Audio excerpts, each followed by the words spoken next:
Roundtable is a coalition of over 100 organizations working in Washington on federal criminal justice policy reform.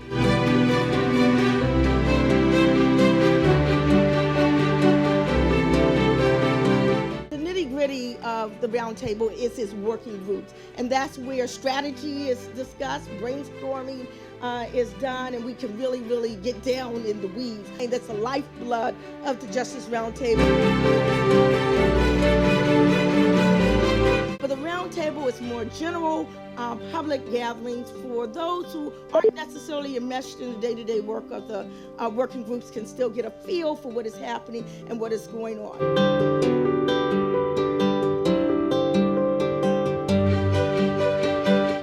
The Justice Roundtable was the catalyst behind the passage of the Second Chance Act in 2008. Sentencing Reform Working Group helped to usher in the passage of the Fair Sentencing Act, which reduced the disparity between crack and powder cocaine. And our Commutations and Pardons Working Group worked very closely with respect to the Obama-era clemency initiative, which resulted in the release from unjust incarceration of over 1,700 people.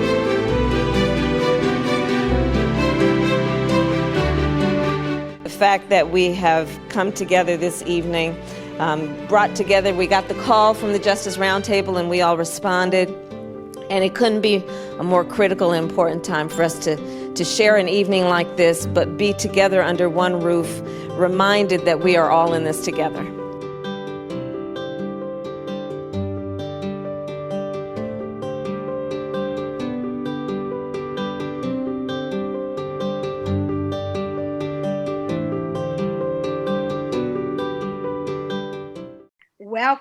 Welcome everyone. Welcome and good morning to the Justice Roundtable Assembly. I am Nikichi Taifa. I'm going to spotlight myself for everybody. I'm president and CEO of the Taifa Group, LLC, and I am the founder and convener of the Justice Roundtable Coalition.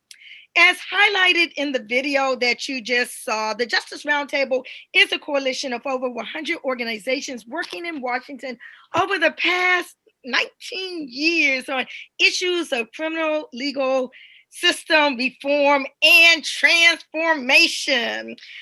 We're made up of phenomenal working groups who have engaged in kick-ass advocacy, which has helped to change the landscape of the administration of justice in the United States from our first decade, the passage of the Second Chance Reentry Act of 2008, which helped to create and expand essential reentry programs and supports nationwide, to the Fair Sentencing Act of 2010, which reduced the disparity between crack and powder cocaine offenses. And in our second decade, our accomplishments include increased support for reentry programming, passage of the U.S. Sentencing Commission's Drugs -2 Amendment and its retroactivity, enactment of the 2014 Deaths in Custody Reporting Act, preventing the enactment of harsh collateral consequences of conviction and progress towards the final repeal of other longstanding collateral consequences, passage of the 2019 Fair Chance Act, ensuring that key sentencing reforms were incorporated into the 2018 First Step Act, and the introduction of numerous pieces of legislation to more progressively impact the criminal legal system. And the Justice Roundtable also helped to fuel the mobilization of the Obama administration's clemency initiative, which resulted in the early release of over 1,700 over-incarcerated people. More recently, the Justice Roundtable has turned its focus to responding to the COVID-19 pandemic, being the first entity to focus Congress's attention on the pandemic's impact on incarcerated communities. We successfully won early investments earmarked to address COVID-19 in carceral settings. And since that time, our advocacy has garnered congressional support for numerous additional provisions to address the pandemic's deadly impact on incarcerated people and re-entering to the communities nationwide. Again, These successes were the result of strategic advocacy by Justice Roundtable working groups, which over 2 decades, actually, we are going into our 3rd decade, folks. We're going into our 3rd decade, effectively focusing the attention of the administration, legislatures, the media, and the public on the importance of reentry, sentencing, law enforcement, pretrial issues, drug policy, prison issues, clemency, racial justice, and the list goes on and on. So again, I'd like to welcome you to this quarterly meeting of the Justice Roundtable. And I must say, since 2002, we have not missed a quarter where there was a Justice Roundtable assembly. And I'm really quite proud of that. There is a poll that hopefully is still on the screen of those who are just arriving. Please go in and fill out that poll. The poll deals with my participation with the Justice Roundtable and the length of time since its inception in 2002. Hello, okay. Since 2003 to 2008. Between 2008 and 2012, between 2013 to 2017, between 2018 to 2019, and the final category is, this is my first Justice Roundtable Assembly, but we really hope that it will not be our last. We have a very robust agenda this morning. We're going to start out with a special remembrance, which I'm going to speak to in just a moment.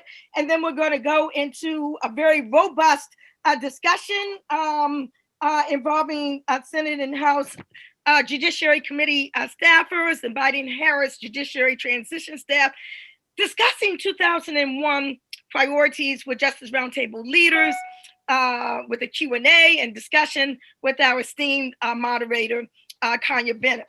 We're going to then have a break. We're going to have a break, a brief break. And then those who are interested in staying on for the working group meetings will be elevated from attendee, which is non-participatory, to panelists, which is participatory, because we're going to have an interactive update of our Justice Roundtable working group reports. We can only have 100 in the panelists mode. So those who don't make it up there will be able to still hear everything that's going on in attendee. Then we will have announcements, and our next Justice Roundtable Assembly is Wednesday, March 3rd, 2001. So, hey, I took, because you all know me, I took the convener's privilege, the Justice Roundtable convener's privilege, of which I've convened since its inception, of bringing to this morning's Justice Roundtable Assembly a special remembrance of the 51st anniversary of the December 4th, 1969 Chicago police assassination of Black Panther leader Fred Hampton in his bed, along with his colleague, Mark Clark. And I felt this was important because in the wake of the police no-knock or limited knock or whatever it was, and subsequent killing of Breonna Taylor, I realized that many people, particularly young people, don't realize that this was not an isolated incident, but the product of practices that have been long-standing. The most egregious, I will submit, being the 1969 targeting and murders of Fred Hampton and Mark Clark. So in this special remembrance, I invite you to watch the following 14-minute video, which I feel provides a good, comprehensive overview of the incident. And I would like you to please reflect on it as we continue to seek a full transformation of the systems which allowed such abuses to occur. So we're going to watch this brief 14-minute video, and then we're going to get right into the meat, vegetables, the substance, okay, of our discussion today. A nation who doesn't remember his fallen soldiers will never rise. According to the Webster's English Dictionary, the definition of a martyr is one who is put to death or endures great suffering on behalf of any belief, principle, or cause. This definition is most befitting to one of our greatest ancestors in a long lineage of noble warriors.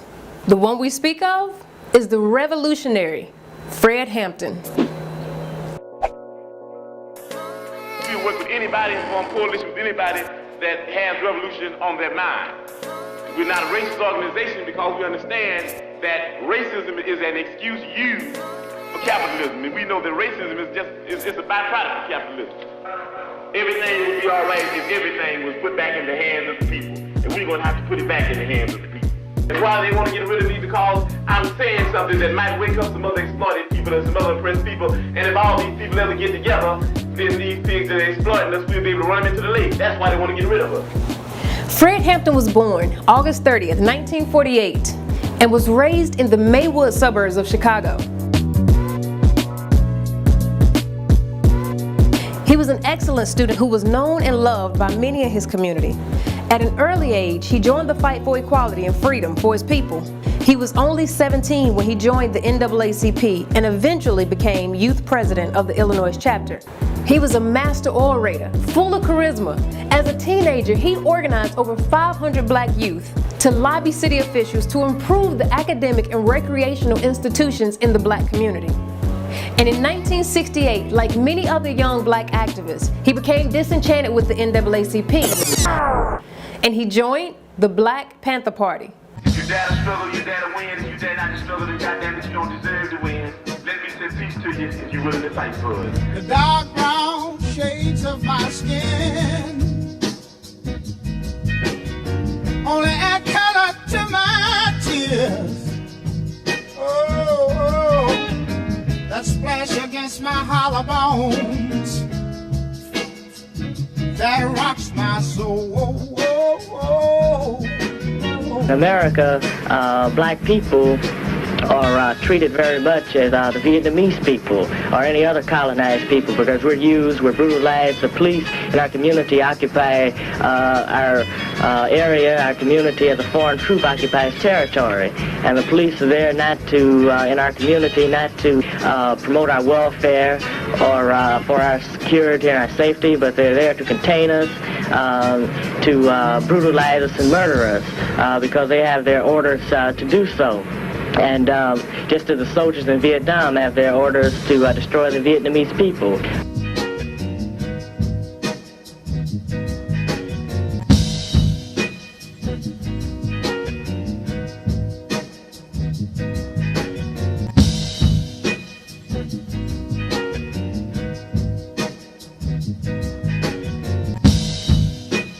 Once again, his charisma and orator skills shot him through the ranks of the Black Panther Party. He eventually became the deputy minister.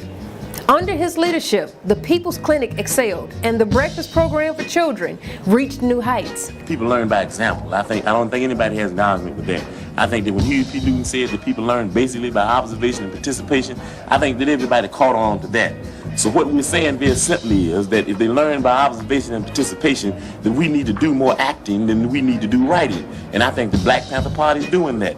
That we didn't talk about a Breakfast for Children program, we've got one. Come on in, little brother. Come on in, little sister. Y'all can sit down and get something to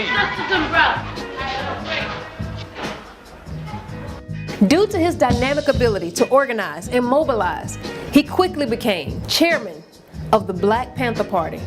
See, the thing is with me, you dig, I need to know some more about it. I wish you had some more literature about the educational thing here. Because, you dig, as far as we're concerned, in the struggle, the way we look at struggle is that this depends on the educational thing, you dig. Because this depends on the education. Well, the whole thing. No, but in the end, this does. You can form this with no education. You can form this. No, not the way we talking about forming it. You know, right. We talking about forming it right. You know, it's not on the paper. We didn't write it on the paper. Form it right with no education. No. Let me give you an example. Jomo Kenyatta formed the excellent revolution with no education. And on the day of the end thing, Jomo told the motherfucker, said, well, you know, you've been educated to hate the enemy, but I'm your brother. I'll help you lead the revolution. Now I'm more precious. Another example, Papa Doc in Haiti. Papa Doc in Haiti hated everything white. Man, you couldn't put this white paper in front of Papa Doc's face. But he moved all the white people out and he took over and be oppressed. He did, because of no education. And the people that have been educated, they just said that we don't hate the motherfucking white people, we hate the oppressor, whether he be white, black, brown, or yellow. So we got to know the educational program to find out what it's going to be in the finale. A lot of people, what Jomo Kenyatta is called not a never a revolutionary, but an ex-revolutionary. So it's Papa Doc. They brought on successful revolution. That thing in the Mao's was a bitch. Bantu freedom fighters, all that kind of action. What we saying is the end. That you don't judge Castro now. You can't do it. Nobody in this room could judge whether Castro's going to be a revolutionary or not. You know what I mean? We're talking about things, you know what I mean, with China, the People's Republic, and even at the stage they're in now, talking about even going on further into a communistic state. That's what we're talking about. Those are revolutionaries. So we got to understand here the educational program that you have to be able to figure out whether it will go on the right lines where the people will end up in a situation where they can be able to really control themselves. You understand what I'm saying? With no education, the people to take this local foundation and start stealing money because they won't be really educated to why it's the people's thing anyway. You understand what I'm saying? With no education, you have neo-colonialism instead of colonialism, like you got in Africa 9, like you got in Haiti. So what we're talking about is there has to be educational program. That's very important. As a matter of fact, it's so important for us that a person has to go through 6 weeks of our political education before he can consider himself a member of the party, able to even run down ideology for the party. Why? Because if they don't have an education, then they're nowhere. You dig what I'm saying? They're nowhere because they don't even know why they're doing what they're doing. You might get people caught up in the emotionalist movement. You understand me? You might get them caught up in because they're poor and they want something. And then if they're not educated, they want more. And before you know it, they'll be capitalists. And before you know it, we have Negro imperialists. He began to cross color lines, organizing different ethnicities and educating them about class and how it affects all people. Now, we say all power to all people. We say white power to white people. Brown power to brown people. Yellow power to yellow people. Black power to black people. All power to people. That's saying that no matter what color you are, there's only two classes. And that's saying there's a class over here and there's a class over there. And the reason that this class over here has never did anything to get this class off its back because this is lower, this is upper. This is the oppressed, this is the oppressor. This is the exploited, this is the exploiter. And these people in this class have divided themselves. They say, I'm black and I hate white people. I'm white and I hate black people. I'm Latin American and I hate hillbillies. I'm hillbilly and I hate Indians. So we fight amongst each other. This became known as the Rainbow Coalition. He collaborated with the Young Lords, a Puerto Rican organization, the Blackstone Rangers, a well-known street gang, Students for Democratic Society, just to name a few. This naming concept would eventually be adopted by Jesse Jackson, but the root of this concept began with Fred Hampton. And what made this man a powerhouse? His organizational skills were not limited to politics. He also orchestrated several gang truces around Chicago, encouraging them to uplift the black community, not tear it down. This was one of many qualities that led to severe hostility from the FBI and the Chicago Police Department. In the COINTELPRO, counterintelligence program, sanctioned by the United States government, J. Edgar Hoover launched the FBI to bring down and destroy the efforts of the Black Panther Party. Their goal was to rid the possibility of any black messiah arising. That's one that would rid the dysfunctions in their community, and one that would unify the people for change against the system of oppression. Hoover and the U.S. government fully understood that their prison system was available at their disposal to silence anyone who was looking to create change, especially revolutionary change. With Fred being such an agent of change that could mobilize people into action, he was definitely included amongst those arrested. He was arrested on trumped up charges for robbing a store for $71 worth of ice cream bars. Yes. After being released, he went back to work immediately, working for the revolution. As Fred Hampton intensified his efforts, so did the Chicago police and FBI.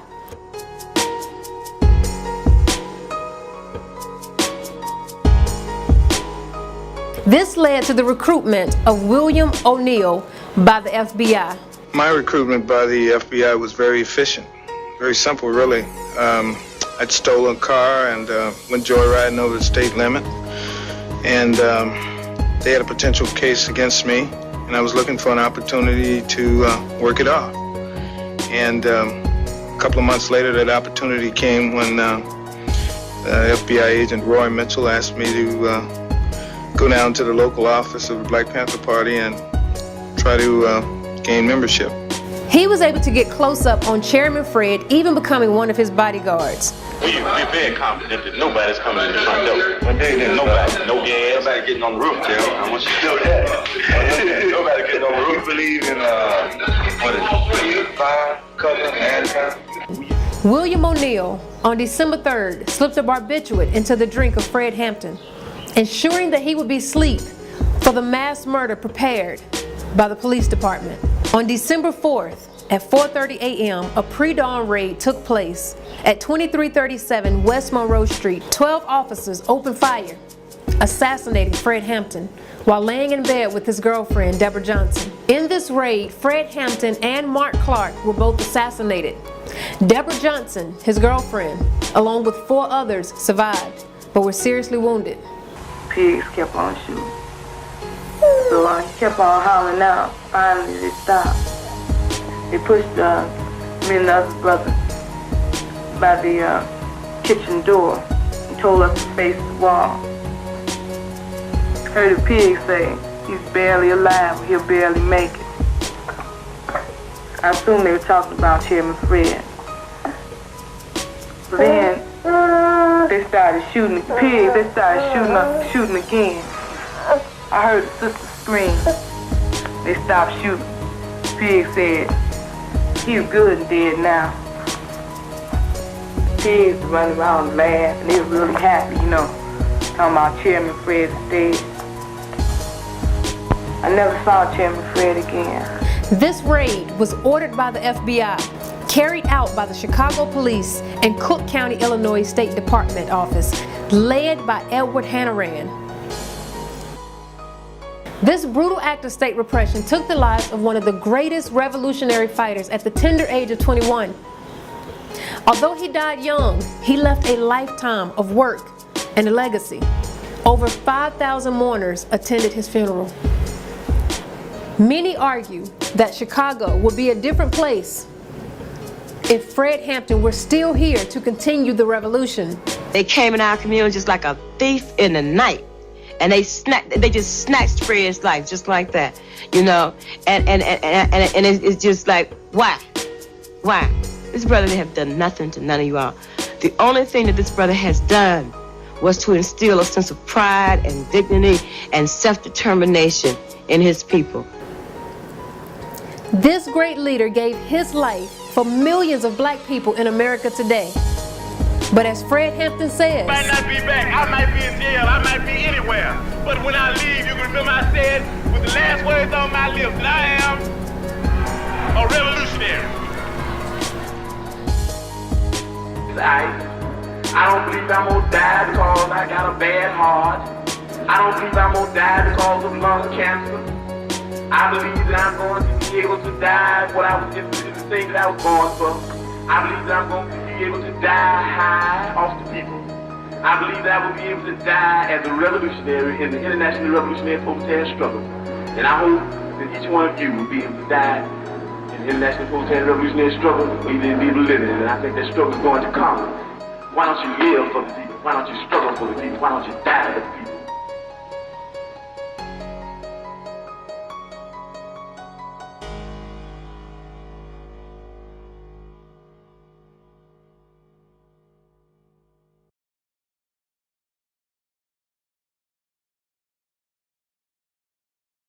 Wow, profound. Long live the spirit of Fred Hampton. We're going to do some popcorn real quick. Pop, pop, pop, popcorn in the chat. Popcorn in the chat.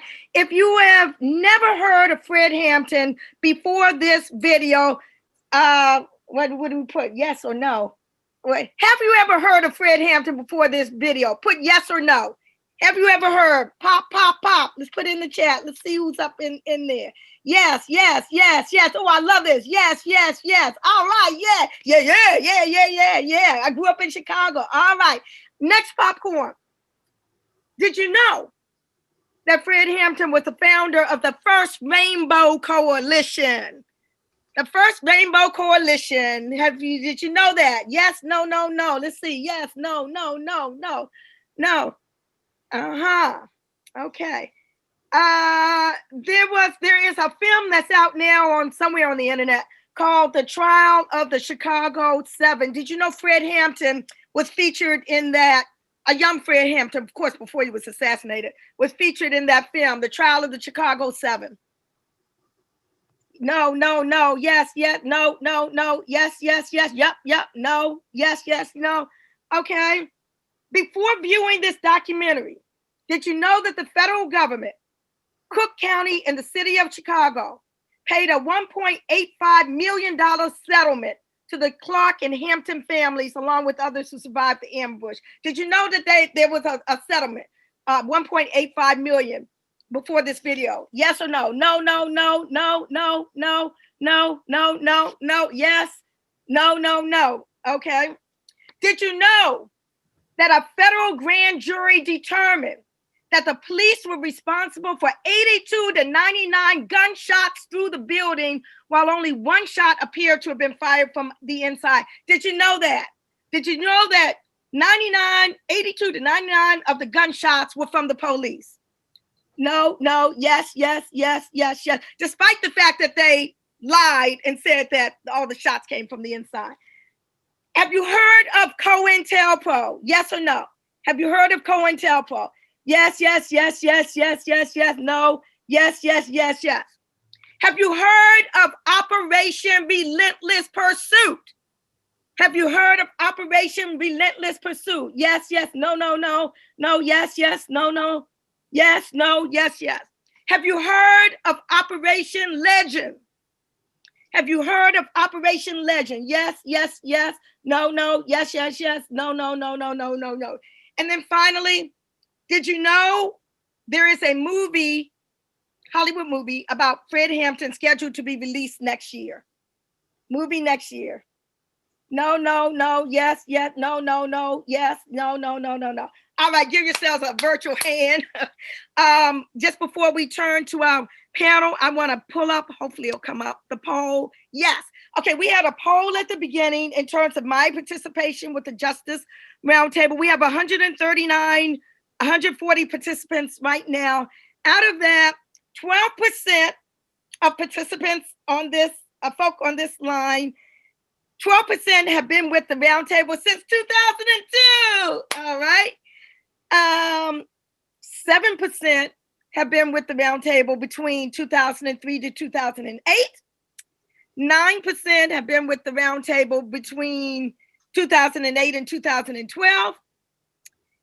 23%, that's our most. 23% have been with the Roundtable from 2013 to 2017. Give yourselves a hand, because that's the largest cohort of Justice Roundtable participants.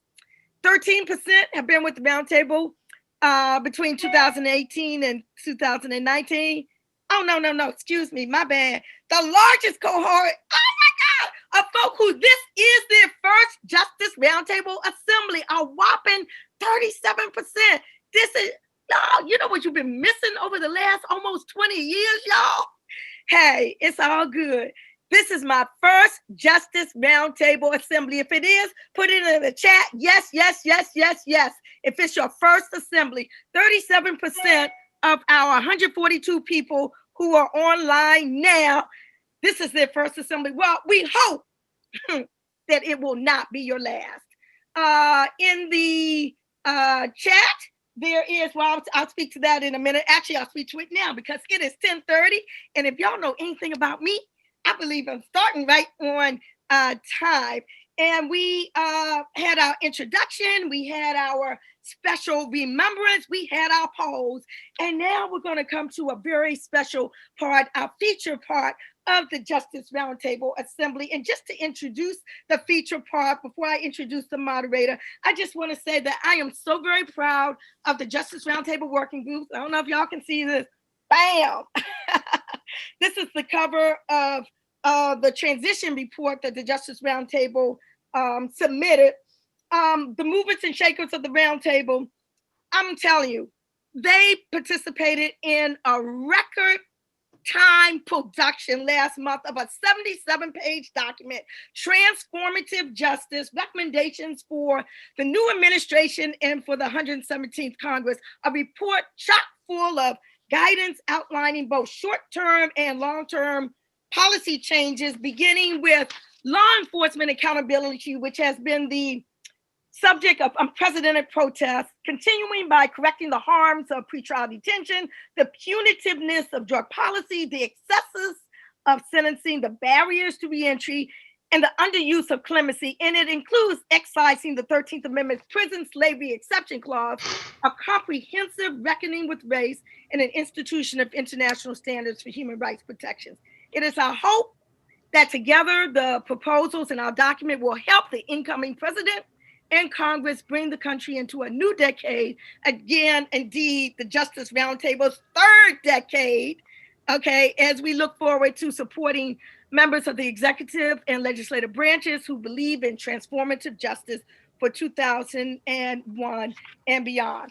And with that, it just gives me great pleasure to bring to the stage, to bring to the front, my dear colleague, my dear friend, Kanya Bennett, who is Senior Policy Counsel and Legislative Coalition Manager at the Bail Project. My goodness. And let me tell you, she absolutely hit the ground running. Kanya, for most folk in the Justice Roundtable who probably don't even know about her new digs, most recently served as a senior legislative counsel in the ACLU's National Political Advocacy Department based in DC. And in that capacity, Kanya was just spot on in advancing criminal justice reform at the federal level.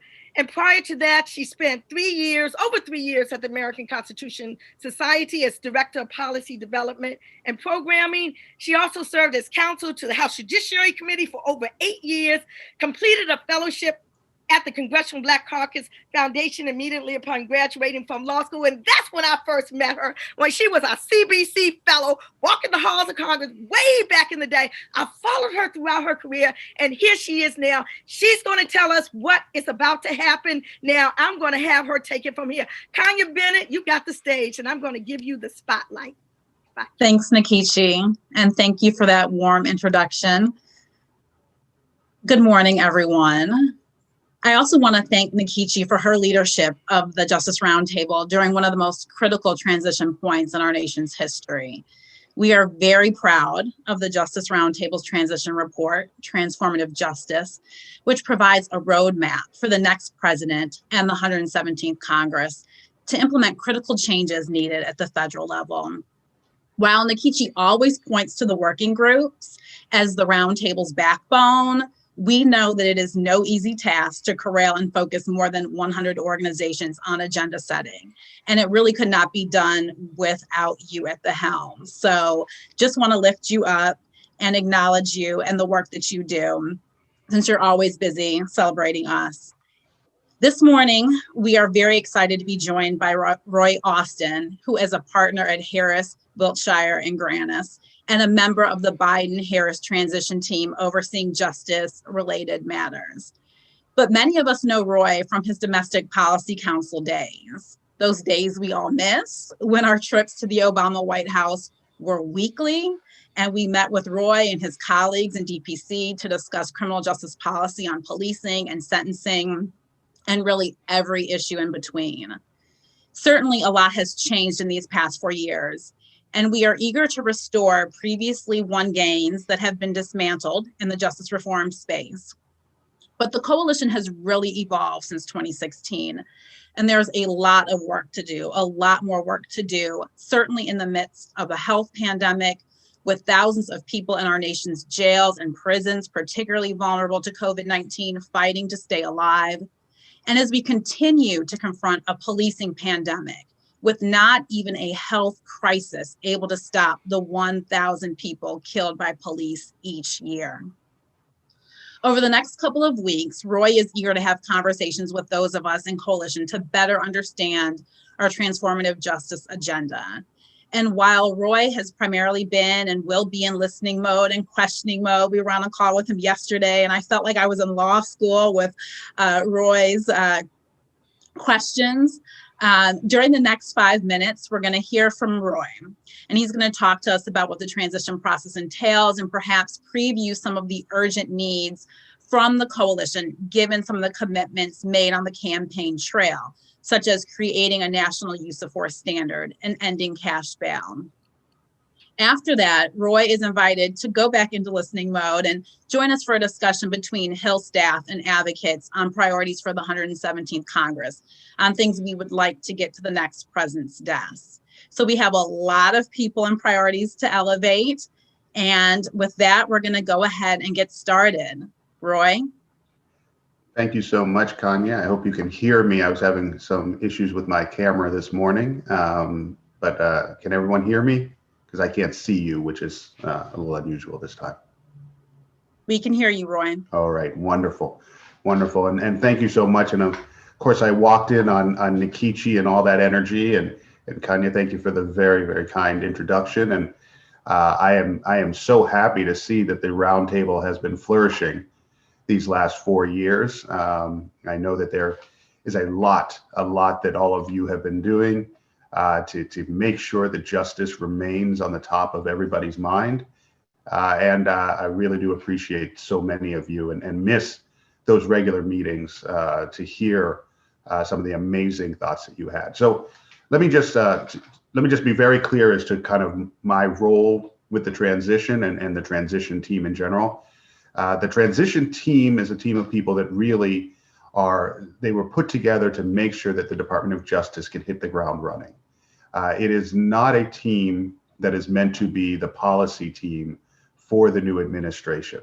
And so just to clarify, the Department of Justice is huge. It is absolutely huge. And so we need someone to help make sure that Environment and National Resources gets going right away, to make sure that the FBI gets going right away, to make sure that so many different pieces of the Department of Justice are able to get going, OJP and the grants programming area.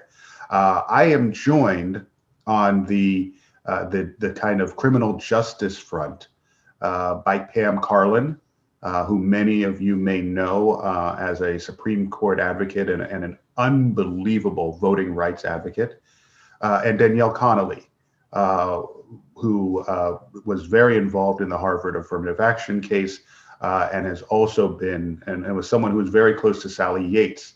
As Sally Yates moved forward a number of criminal justice priorities.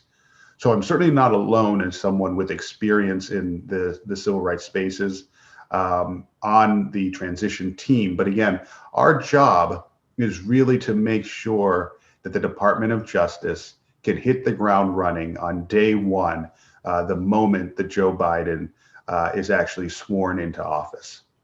So what we are doing right now with respect to to the policy priorities is we're looking at everything that President-elect Joe Biden said on the campaign trail with respect to justice issues.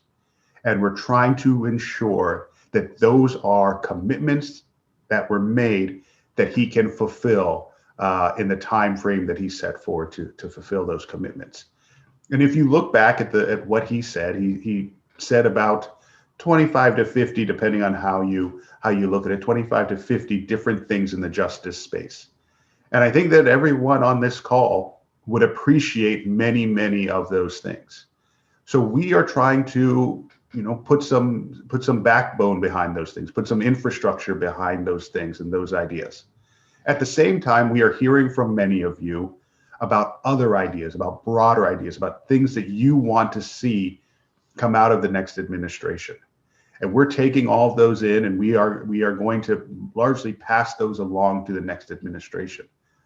But we want to hear your ideas. We want to hear how we get there. We want to hear how we get to a just society. We want to hear basically all the things that you've been working on for the last 4 years. And then the new administration can jump on those things and make a lot of those broader things happen. But the things that where Joe Biden made commitments about what he would do in day 1 to day 100, we really want to know how you see those things looking. Now, it may seem like we have a lot of time, but we don't have a lot of time here. We have about 50 days left. We started late, and right now, since we were ascertained, since Joe Biden was ascertained by GSA, we are spending a lot of our time inside the Department of Justice. I say inside, but basically through Zoom calls, inside the Department of Justice, finding out where things stand there, what needs to be done, what has happened over the past 4 years, getting that kind of background information. So very unfortunately, I can't speak to each and every one of you. And so that's why it's so important that I be here and a part of the Justice Roundtable. It was so important to have that meeting yesterday, led by the Leadership Conference. So if you could combine, put your ideas together to the extent you haven't already, and I know that Justice Roundtable has sent us some paper on what to do early on in the administration. But to the extent your ideas are not reflected there or in something else, I would ask that you put together some paper and put it together with groups of people, because I can't tell you how I have been inundated with ideas and work coming from a bunch of different places. And I'm going to be honest, I can't keep up with everything that I'm receiving. So the shorter it is, the more direct it is, the more it is a group effort, the more likely it is I can get to it and deal with it and figure out which bucket it fits into, whether it fits into day one to 100, or something for the next administration to take on. So with that, I am all ears, and I will probably flip my screen down because I can't see anything from this view. Thank you so much, Roy. We really appreciate those comments. We appreciate the hard work that you are doing to make sure that our priorities get to this next administration. And so with that, I'm going to start this conversation between the Hill advocates who are doing some of that tough work right now. I know that we have staff in hearings with the Bureau of Prisons. I know that we have staff preparing for legislation that is criminal justice reform legislation that is going to move through the House this week. So let's start with Mona Lisa Duguay. We will hear from her for a couple of minutes, and then we're going to take a couple of questions from my coalition partners. Mona Lisa.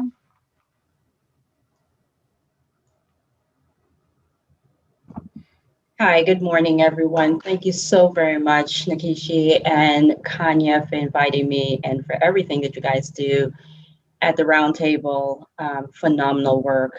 And I cannot be more appreciative of having the opportunity to talk about what it is that we're doing here in Congress. So thank you. Are we posing the question? Am I going right into? So Mona Lisa, yes. No, it'd be great to hear from you for just a couple of minutes, some of the priorities that you anticipate wrapping up this year and also going into the 117th Congress. And just everyone should know that Mona Lisa is the Deputy Chief Counsel with the House Judiciary Crime Subcommittee. And so she is certainly at the forefront of my mind when I think about just how busy some of our staff, some of our partners on the Hill are. So with that, Mona Lisa, it'd be great to just hear for a couple of minutes what you anticipate, and then we'll take a couple of questions from our partners. Sure. As you know, Kanya, all too well, I mean, we work so very closely together with you and with everyone at the Roundtable. And as we are looking forward to the 117th Congress, I mean, obviously, a lot of what we do or what we will be doing will be contingent upon the formation of the Senate, right? We've done so many great things here in the House, and we all know what happened with those legislation and where they are currently right now with respect to the status of, just wonderful, wonderful policy that we've sent over to the upper chamber. It is our hope that in the 117th Congress, we're able to marshal a lot more energy, and even with the slim margin of the majority that we have here in the House, we still look forward to doing the same amount of work that we did before. Some of the key things that I can tell you that we will be looking at. The COVID crisis obviously is at the forefront of everyone's mind, given where we are in this country right now. And so a lot of things that we will be doing will be around that issue. obviously you guys want me to talk about the COVID crisis in the Bureau of Prison. We are literally in the middle of a hearing right now, so I am in and out as I'm speaking with you all, trying to make sure that I'm paying attention to what the director is saying. They brought up a couple of points this morning, which I will speak to once we start the Q&A session. But what's happening in the jails? We've been trying to get BOP here to talk about that, and so that will be something we'll be tackling very, very early. Obviously, Justice and Policing Act is something that I know that is at the heart of everyone here on the panel, and so that will be something that we will be looking at as well. We have a variety of things that we will be doing here in the subcommittee, but again, it's very premature, and so I can't necessarily publicly talk about what those specifics are because it's going to be centered around the formation of the Senate, obviously. Thank you, Mona Lisa. Let's turn to Kara Gosh then, who's the Director of Strategic Initiatives with the Sentencing Project. You mentioned COVID, and I know that COVID is something that Kara has been spending a lot of time and energy around. So Kara, can you raise your question with Mona Lisa? Thanks so much, Kanya, and good to see you, Mona Lisa, and everybody of this esteemed and a lovely, attractive group. First of all, I want to start out by saying I had to pull myself away from watching this hearing that's going on right now. As soon as everybody gets off this call, they should go back and watch it. It's really great, and I want to thank you and for all the work you've done, and Milagros and Chairwoman Bass. It's a really fantastic to have this oversight hearing for the U.S. Marshal Service and the BOP. So important that we hold them accountable. So obviously, there has been a lot of concern from the Justice Roundtable since March. We have been prioritizing the importance of decarceration at the federal prisons level. Vulnerable people, many elderly people in federal prisons, many people with pre-existing health conditions who have serious illness, but the Department of Justice is opposing their applications for compassionate release. They are not moving very vulnerable people to home confinement. I think I figured out last night about 5% of the entire federal Bureau of Prisons is in home confinement. That is a percentage that is far too low. And the Department of Justice has huge authority already under the CARES Act to be transferring more people. What do you imagine as this next step, right? You've had this hearing today. I would hope is your committee going to continue to hold hearings, hold DOJ and the Bureau of Prisons feet to the fire? What do you see being your first 100-day actions in this space of COVID-19 and the Bureau of Prisons? Thanks so very much, Kara. It's always a pleasure to see you. As far as what we plan to do, again, we're in the middle of a hearing, and so information is coming at us in real time, right?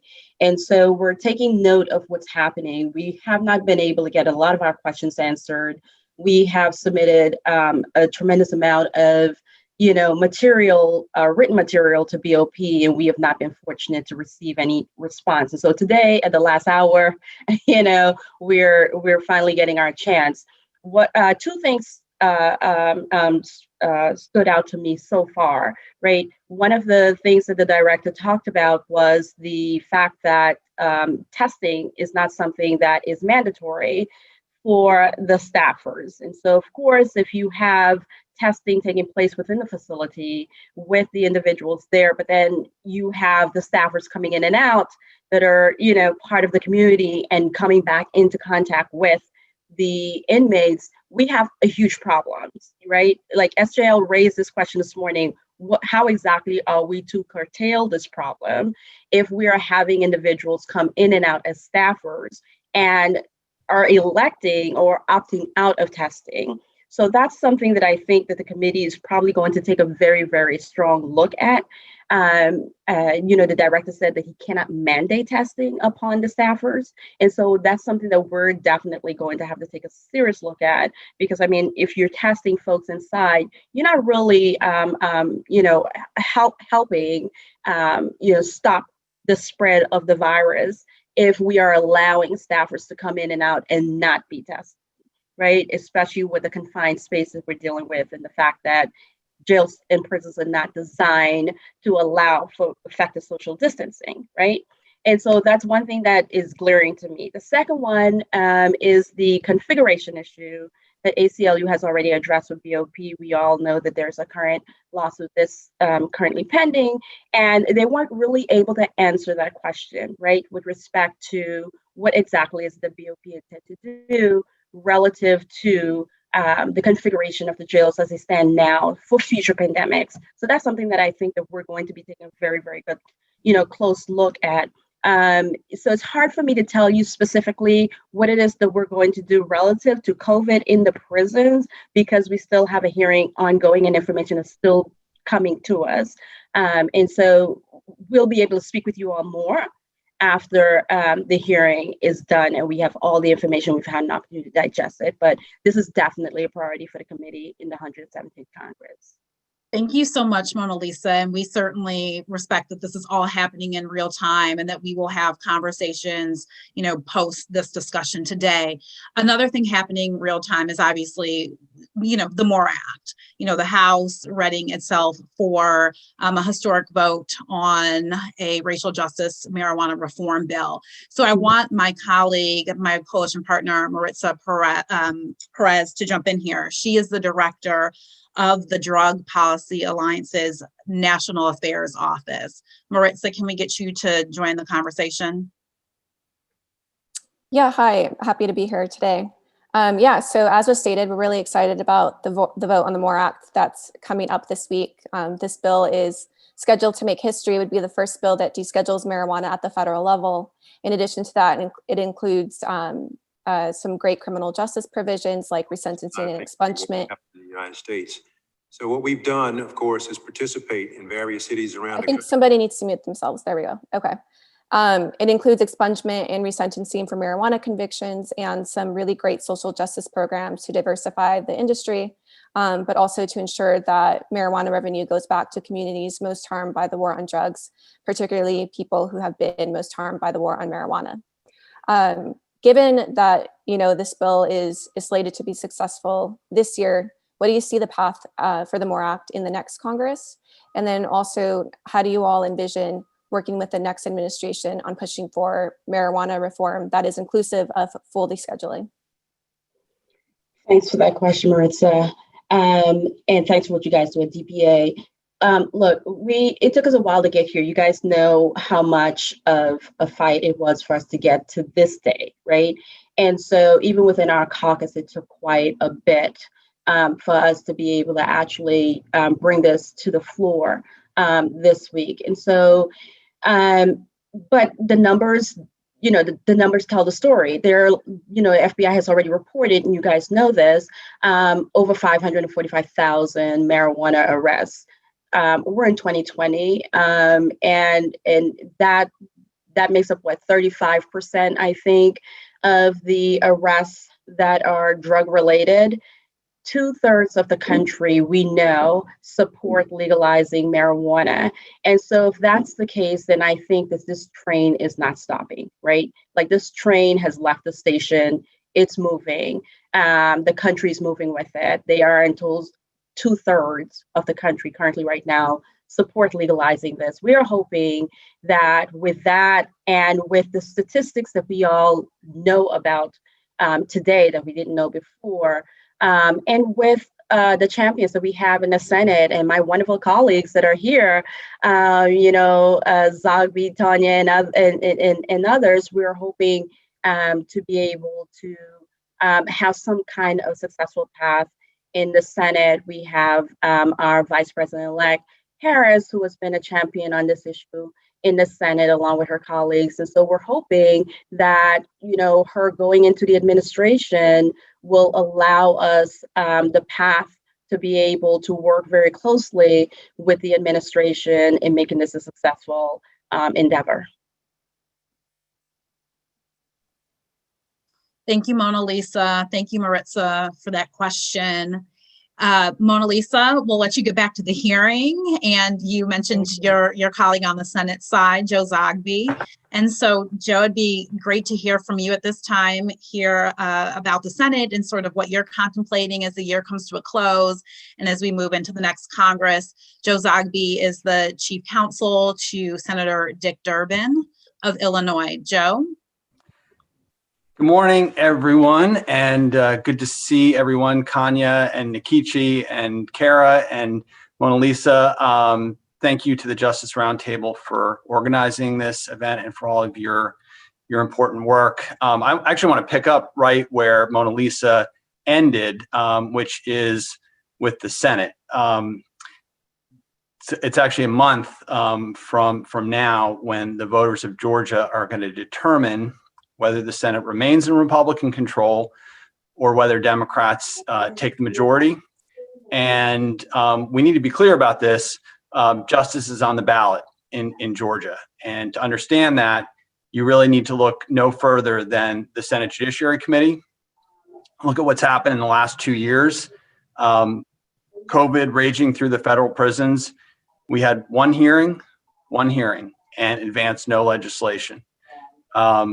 The aftermath of the killings, the murders of George Floyd and Breonna Taylor and so many others, we had one hearing and advanced no legislation.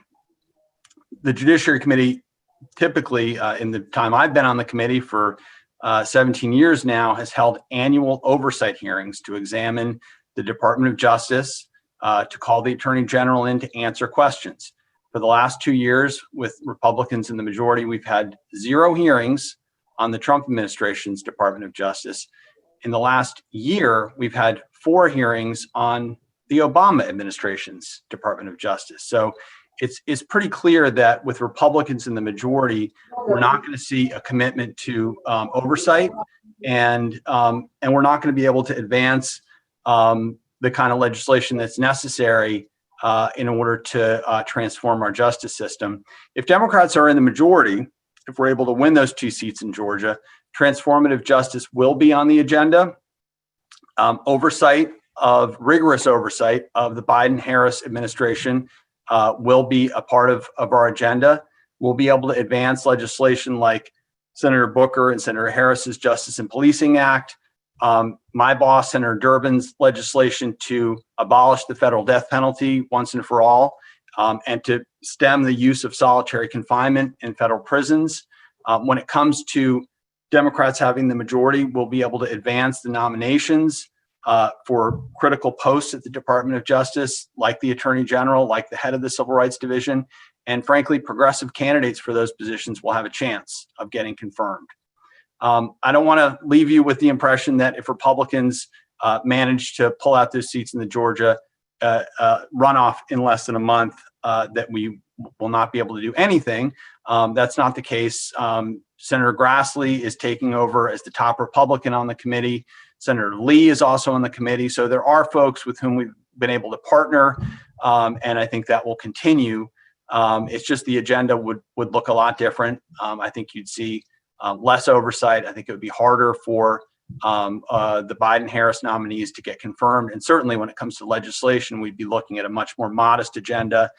There is bipartisan legislation like Senator Durbin's Smarter Pretrial Detention Act that would eliminate the blanket presumption of pretrial detention for federal drug charges, but it would look a lot different. I hope everyone is ready to roll their sleeves up and get to work one way or the other. And thank you for the Justice Roundtable's important work, and look forward to answering any questions.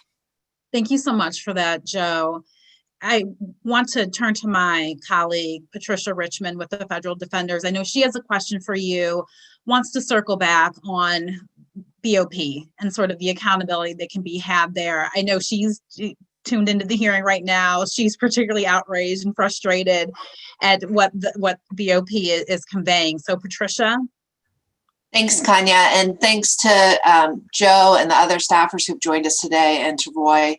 It's great to have this opportunity to speak with you. And it's true, I've been closely watching the hearing today in various stages of stress and dismay, watching us with frustration as BOP has testified that it's made adequate use of authorities like home confinement and put forward misleading numbers like 18,000, which is not the number of people who've been transferred to home confinement via CARES. And read U.S. Marshal's testimony, which devoted less than a page to talking about the crisis in federal detention, out of 10 pages of testimony, and focused its requests on asking for more marshals to effectuate more arrests, to bring more people into the prison system. As we wait for George to come back, and as Joe sort of has talked about already in his remarks, the idea of whether we can depend on action from Congress to try to begin to address the brokenness of our system of federal detention is far from certain. And so how will Senator Durbin and other leaders in Congress continue to hold DOJ and BOP accountable for these failures? And even under a Biden administration, when we know that many of these bureaucratic structures will perpetuate and remain very resistant to oversight, no matter what administration is in charge. If you could speak to that, we'd appreciate it. Thanks, Patricia. Thanks for the question. And let me just start out by thanking Patricia for her amazing work with federal defenders. Patricia did a detail with the Senate Judiciary Committee where she just did a lot of important work that helped to bring the perspective of the federal defenders into the Senate Judiciary Committee, which frankly, for many years has had an overrepresentation from the other side of the courtroom, the federal prosecutors. So the work of Patricia and other federal defenders has been so important in helping to open the eyes of folks on the committee and elsewhere in Congress. It's a great question. And I think the first thing I want to say is that Senator Durbin is committed to rigorous oversight by an independent branch of the government, Congress, regardless of whether there's a Democratic or Republican administration. For those of you who've been around for a while, you'll remember during the Obama administration, Senator Durbin held a number of hearings, including hearings on solitary confinement, where he raised tough questions and he pushed the Obama administration to change their policies when it came to solitary confinement and other justice issues. So just want to assure you that that will remain the case. And I also think that you will see that this is an issue actually where there is some bipartisan consensus. Senator Grassley is going to be the top Republican on the committee. On March 23rd, about 8 months ago, Senator Durbin and Senator Grassley sent a letter. There was a letter joined by 12 other senators, a bipartisan letter to the Attorney General and the Director of the Bureau of Prisons, asking them to quickly move folks into home confinement or compassionate release. At that time, there were only three incarcerated individuals who had tested positive for COVID. Imagine if they had acted at that time, we could have avoided this humanitarian catastrophe. So I just want to assure you that there will be, if Democrats are in the majority, fortunate enough to win those seats in Georgia, we will hold hearings. We will call Department of Justice and Bureau of Prisons to testify, and we will hold them accountable and we'll push them to act and to act immediately.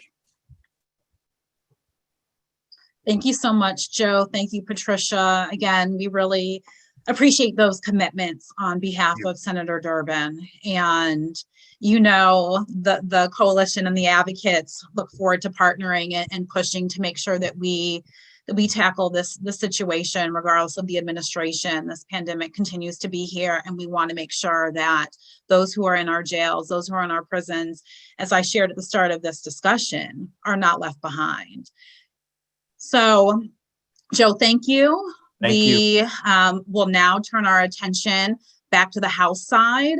I know Aisa Canchola with Congressman Presley is here with us today. And I know, again, she's running and has a hard stop. So we want to make sure that she's a part of this conversation. Aisa?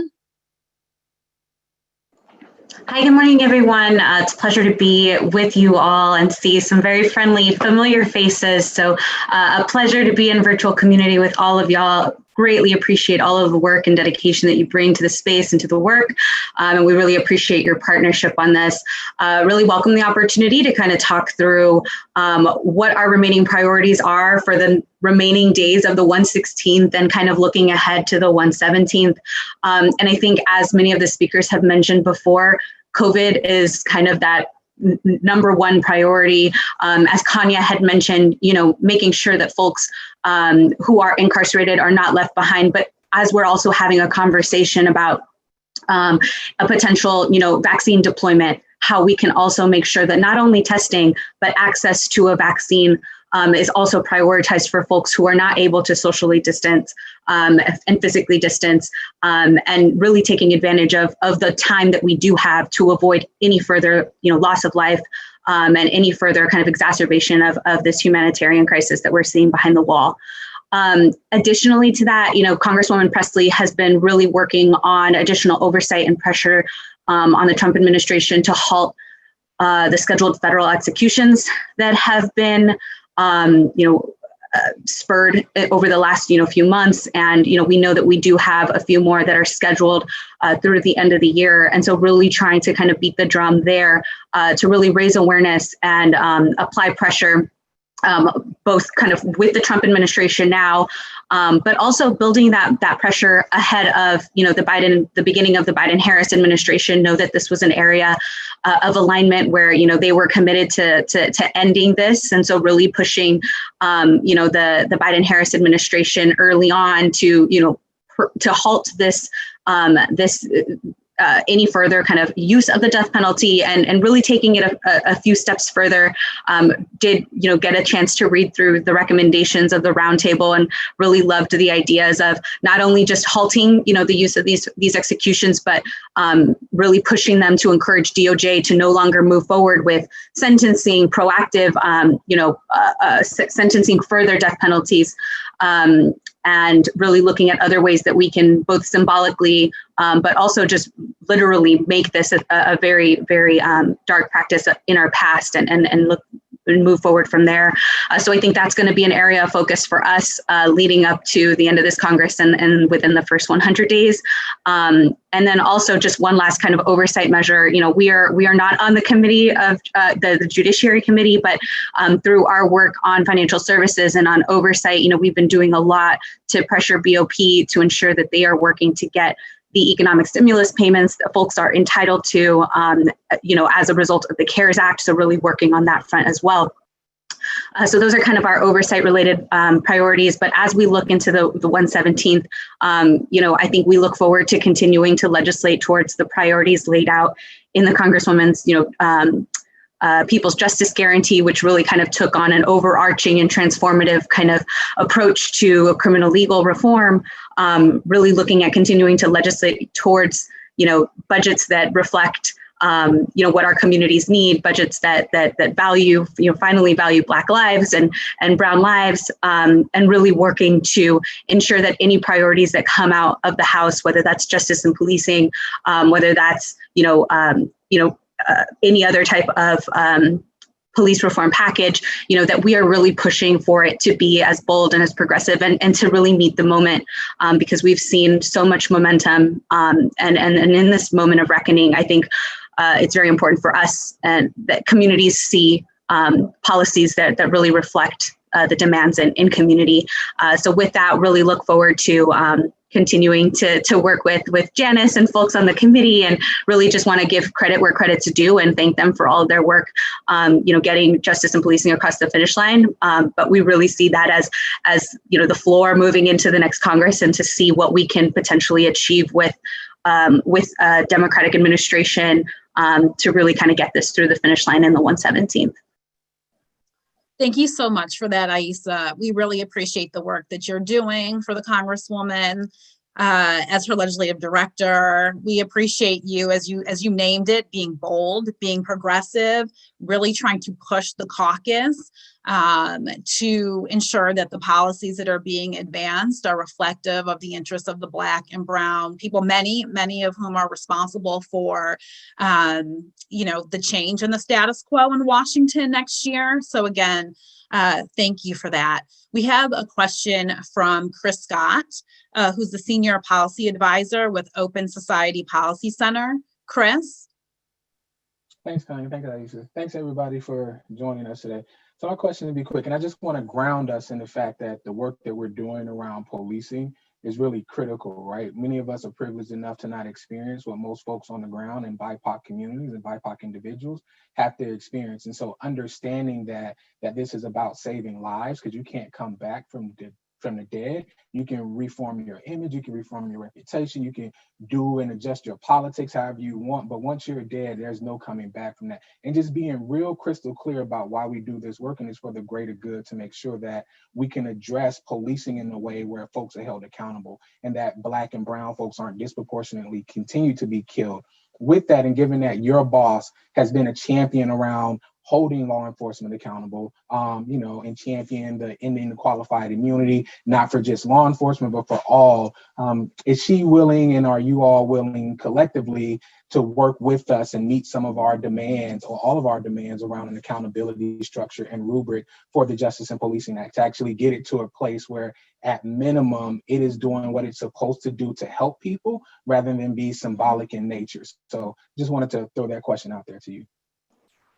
Thanks for that question, Chris. And I think you're absolutely right. I think, our communities and the momentum that we've seen in community really deserves, bold action, not symbolic gestures. And I think that, to take a step back, the Justice and Policing Act came together, under such a short amount of time. And I think that's largely a testament to the organizing, the mobilizing, and the pressure that we saw from communities saying enough.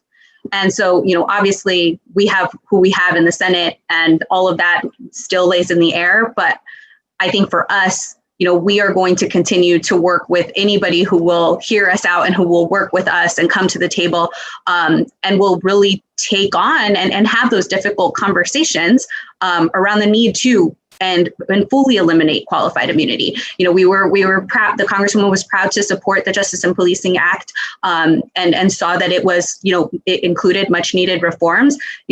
This was the one area where she was very clear about her disappointment in how the qualified immunity language ended up faring out, and the fact that this is a court doctrine that had not been really codified in federal law before. And so by doing so in a way that only specified certain types of officers, is that really the right direction? We really wanted to see full elimination clearly and really to reflect the really core way that qualified immunity really stands in the way of any type of systemic and systemic changes in accountability.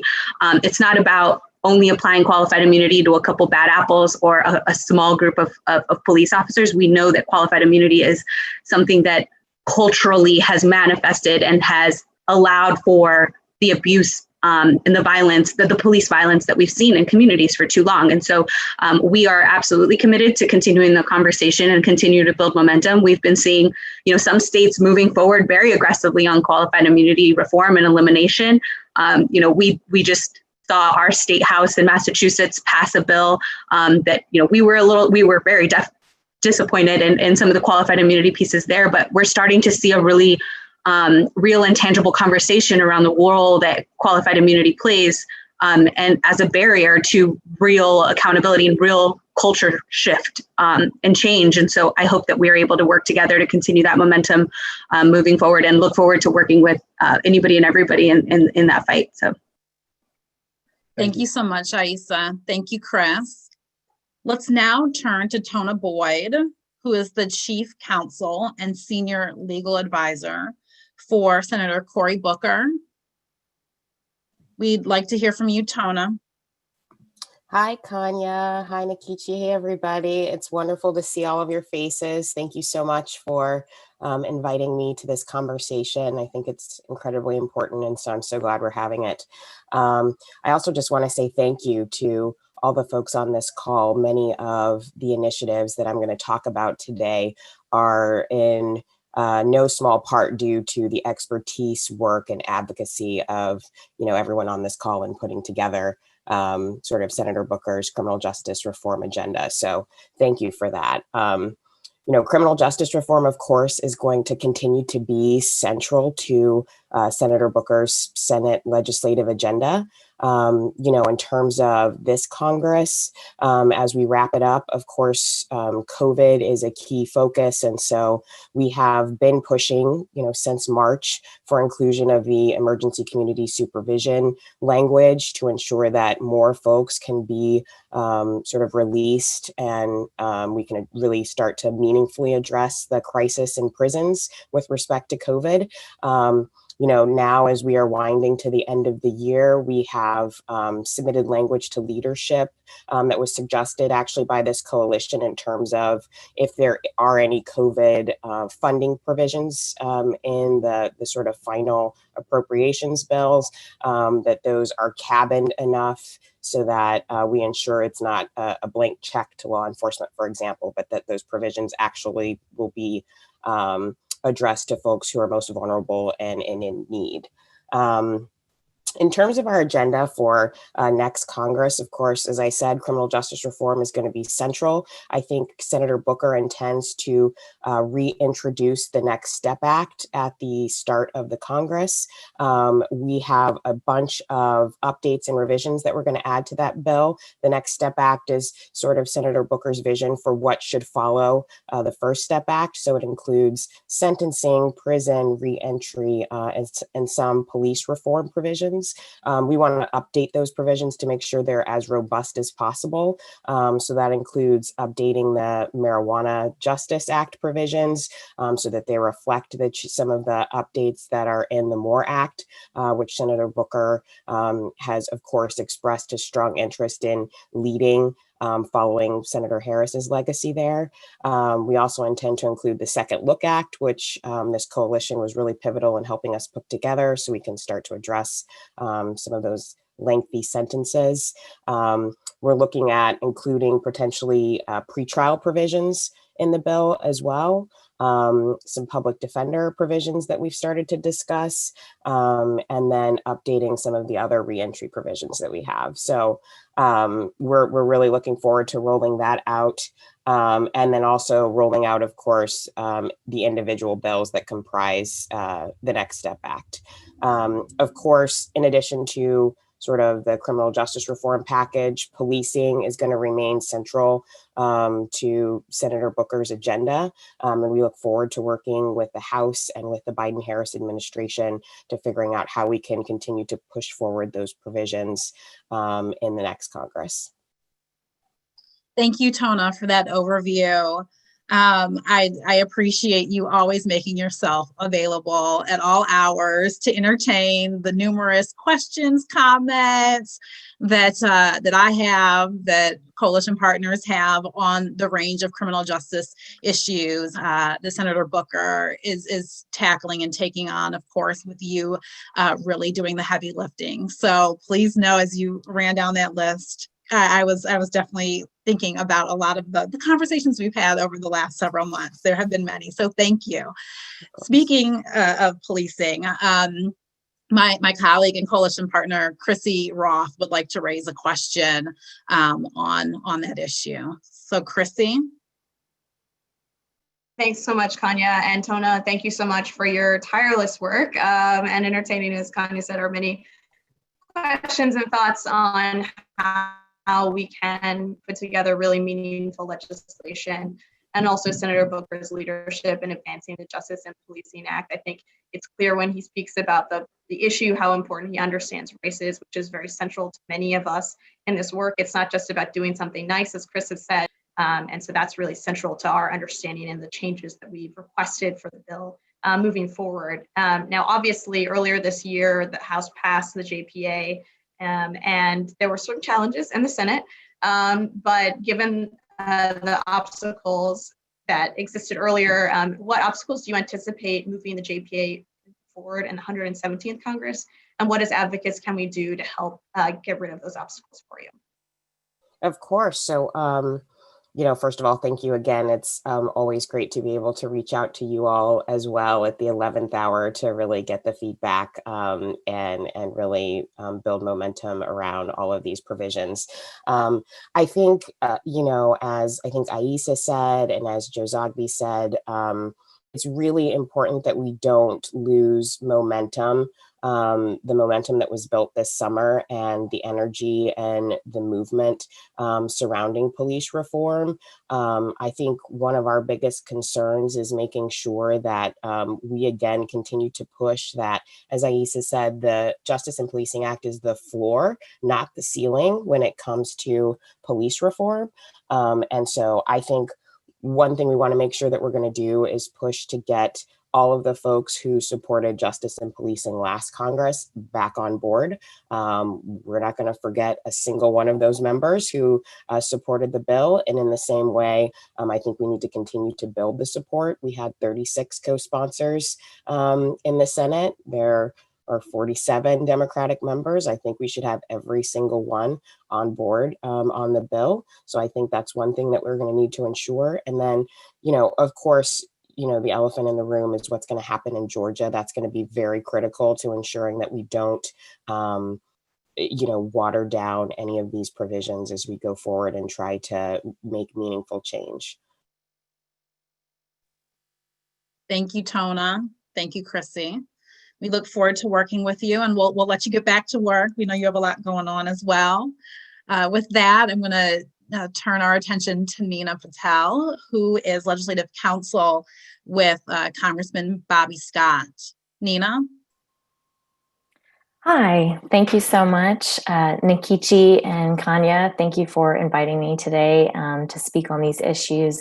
I appreciate all of your hard work and these bills that we're working on and trying to move forward. So much of that comes from advocacy groups and activists who are on the ground providing input and feedback. So with that, my name is Nina Patel. I'm legislative counsel for Congressman Bobby Scott. He represents the people of Virginia's 3rd District and is chairman of the House and Education and Labor Committee. Back in the 90s, when he was a freshman congressman, he voted against the Violent Crime Control and Law Enforcement Act. So that was the 1994 crime bill because he asked the right question.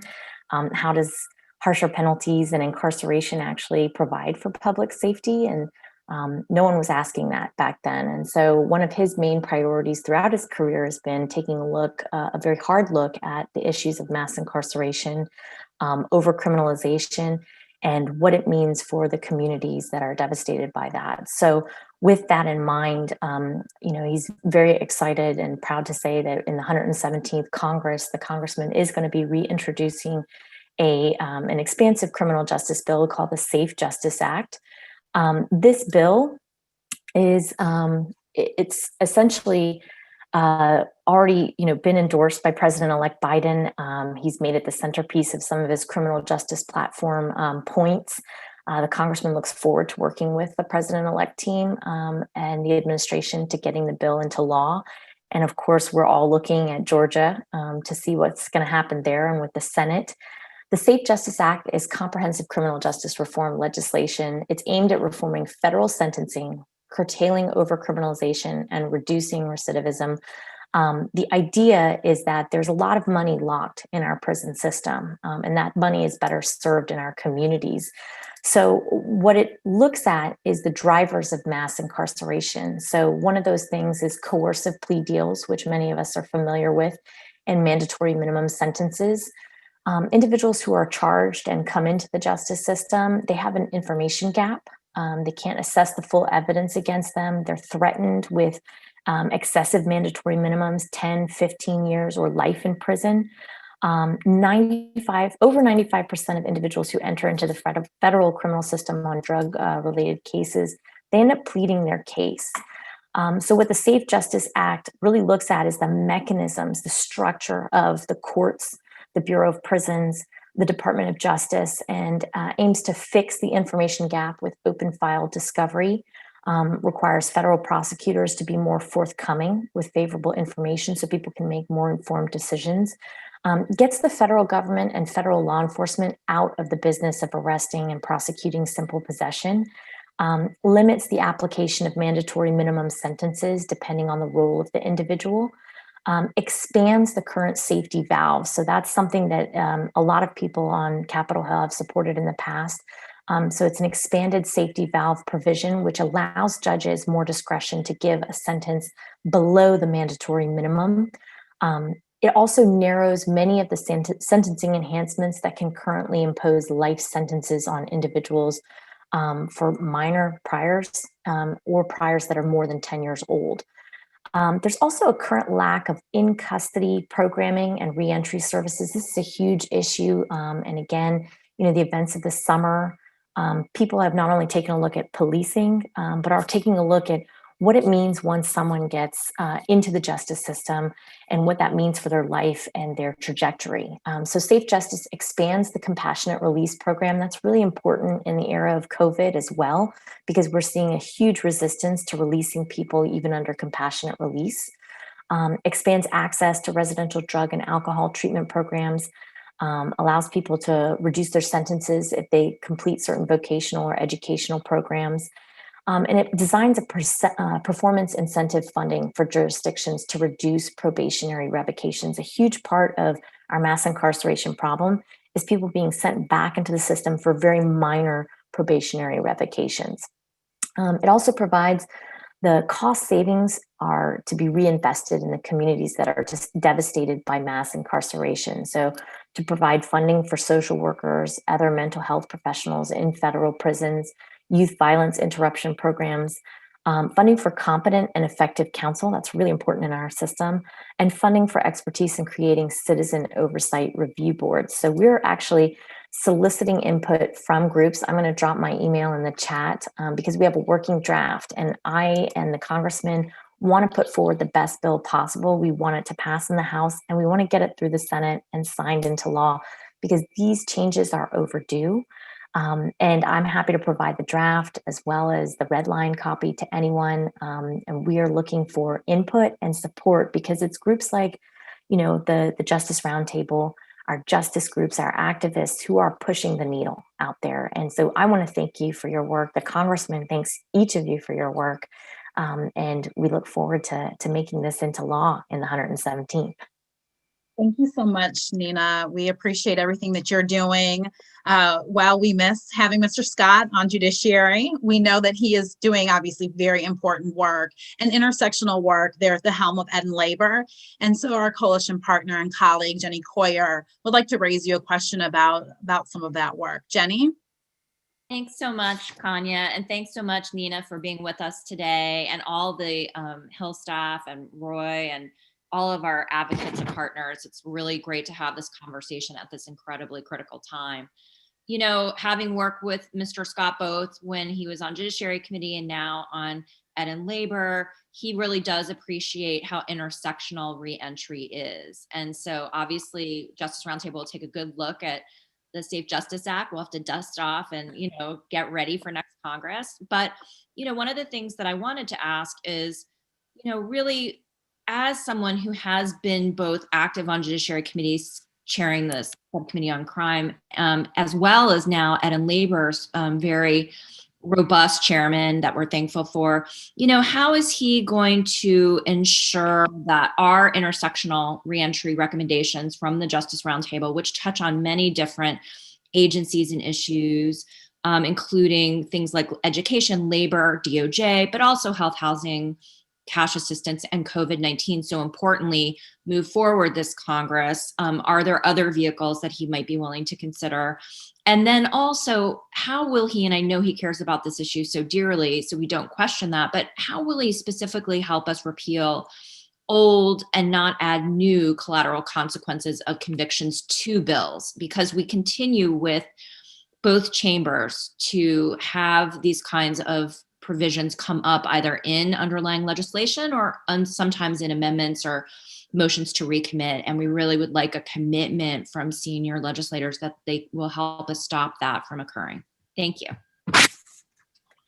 Thank you for that question, Jenny, and thank you for the work that you do. I think you're voicing a concern that the congressman has seen too often in the criminal justice arena, in labor and employment and in education, which is that in order to take a step forward, somehow you also have to make concessions that really undermine a bill. And that is really difficult. And so, we've seen in the criminal justice arena, collateral consequences being added in, or, more tools given to prosecutors, more crimes that that trigger certain mandatory minimums. So there's this horse trading that can be, very debilitating to certain bills. So Mr. Scott, as usual, wants to put forward a great bill, and understands, because he's head of Ed and Labor, that collateral consequences wreck a person's ability to re-enter the workforce, to get an education. When we're talking about incarceration, we are talking about a person's prime educational years more often than not. And it's a waste of human capital, and he understands that. So one of the things that I wanted to highlight, with the COVID crisis, the HEROES Act passed in the House, and we didn't even see it debated in the Senate. And that includes a ton of funding for educational, for workforce reentry, some really critical programming support for nutrition assistance. It's the kind of thing that in this crisis is essential. So that's one bill that I think is really critical. With regard to the collateral consequences, the congressman is planning to reintroduce Supporting Positive Outcomes After Release Act. This was done in partnership with Senator Markey's office. This legislation prohibits states from terminating an individual's Medicaid coverage while they are incarcerated. That practice often prevents individuals from accessing the treatment in the critical days and weeks after release, especially for individuals who need mental health care. The Fairness and Accuracy in Criminal Background Checks Act is another one of his signature policies and bills that he's going to be reintroducing. Inaccuracies are rampant in the FBI background check, and that should not be the case in 2020 or 2021. An individual whose priors are listed incorrectly or that have been dismissed, those often appear without any resolution on the FBI background check, and that can prevent people from, who've only been charged and the case was dismissed, from getting into the workforce. And that's an enormous disservice to talented individuals in our economic strength. And priors that for counts that have been dismissed, they still appear and can hold a person back. So that's a really important bill that we're hoping to get a lot of support for once again. And then I also want to highlight this other bill, Removing Barriers to Basic Needs Act of 2020. The congressman was a co-sponsor on that bill. It's HR 7916. This repealed the SNAP and TANF felony ban rule. So a completely illogical piece of federal legislation out there that bans individuals with a felony conviction from receiving nutrition benefits and their families. It penalizes children. So during COVID, a lot of lawmakers on the Hill were talking about how much those families are already suffering from food insecurity, and that it's essential to be specific and target these outdated racist policies that have affected communities so deeply. So we're looking forward in the 117th to going back out. And as Mr. Scott often tells us on staff, we're going to be working hard. So those are some of the key pieces that we're looking at. And of course, if anyone has any suggestions or would like to reach out to me, my email's in the chat. We're always looking to make it easier for individuals to join our workforce, to get an education. Those are priorities. Thank you, Nina. We appreciate all the hard work, as you describe it, that's happening here. You also mentioned the 94 crime bill and how, Bobby Scott was one of the few members to really stand up and stand against that legislation. My colleague, Grant Smith, who's over at the Drug Policy Alliance, serving as the deputy director there of the Office of National Affairs, has a question on fentanyl that he'd like to raise with you that I think is somewhat in the same spirit in terms of, how Mr. Scott is often a lone voice, a lone champion, and on issues that others may not be progressive on. Grant? Thank you, Kanya, and hi, Nina. It's good to see you, and good to see all of you here. And I look forward to working with you on the Safe Justice bill you described earlier. Sounds very exciting. I did want to talk about the fentanyl sentencing issue that came before Congress earlier this year, and we expect will come up again early next year. For those who are not familiar or who need a refresher, just a very brief background on this. 2 years ago in 2018, the Drug Enforcement Administration and the Department of Justice took the unprecedented step of temporarily scheduling on a 2-year basis all substances that are chemically similar to fentanyl So adding thousands of substances to Schedule 1 simultaneously, what this meant is that these substances were added to Schedule 1 without scientific input to even evaluate whether they were, harmful to health. And by adding to Schedule 1, these fentanyl-related substances were, it enabled federal prosecutors to apply much harsher penalties, including greater use of mandatory minimums, including even for the most minuscule amount of a substance. So just tiny amounts present in a larger quantity of a substance, and that triggered a mandatory minimum for any one of these thousands of substances are added. This was part of a policy known as class-wide scheduling, and it's a policy that, like I said, was a temporary measure that expired in February of this year, early this year. When Congress looked at this, they heard from Justice Roundtable the concerns about this policy, the fact that we've been looking at, when we look at federal sentencing data for fentanyl, we've seen we've already seen a 4,000% increase in fentanyl prosecutions over the last few years, and 3/4 of those prosecutions have involved Black and brown people. When Congress looked at extending this, which the Department of Justice wanted so much, they really pressured Congress to do, Congress looked at this and but they heard the concerns about mandatory minimums. They heard the concerns about how detrimental this policy is, and they only agreed to extend this for 15 months, this policy, this class-wide scheduling policy. However, this policy is in effect now, but it will expire in May of next year. And so, we are going to be confronted with this again. In the transition recommendations put forward by the Justice Roundtable, we've called on the incoming Biden administration and Congress to allow this authority to expire in May, to not renew it, and support instead public health approaches to fentanyl. That's really what's going to be more impactful is fentanyl approaches to fentanyl that are public health based. And so I want to, acknowledge and thank Mr. Scott for his leadership and work in this Congress to oppose this class-wide scheduling ban, this policy. And I also want to just take a moment to acknowledge Ms. Bass, Mr. Nadler, and Mr. Durbin as well, who worked very hard as well to oppose this and to ensure that it wasn't a permanent extension. So with that, Nina, I want to ask, given, Mr. Scott's long legacy that has been acknowledged, of opposing mandatory minimums and working to advance sentencing reform and reentry, will Mr. Scott oppose and continue to oppose this class-wide scheduling ban in this new Congress, and instead work with us to advance public health approaches to fentanyl? Grant, thank you for that question and raising this issue, because as we all know, if anyone on the Hill says fentanyl, the public is conditioned to just be fear-driven, right? And that has always led, convincing the public to be afraid has been a disastrous drug policy, always.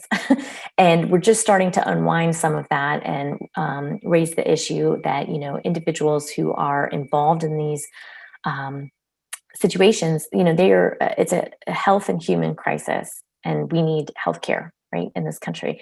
So yes, Congressman Scott is committed to this. And one of the things I want to kind of point out to people is that, the congressman made a floor statement, and in it, he recognized that we already have a process that works well for designated controlled substances under the Controlled Substances Act. These laws are actually already in place, and prosecutors, and the law enforcement community at the federal level were really pushing for this class scheduling. But they already have the Federal Analog Act, which allows prosecutors to prove that a substance is chemically similar to fentanyl and has the same psychoactive effect. And so they can prosecute under that statute already. So it's not like they didn't have these tools, but what they wanted is an automatic kind of paint by numbers approach.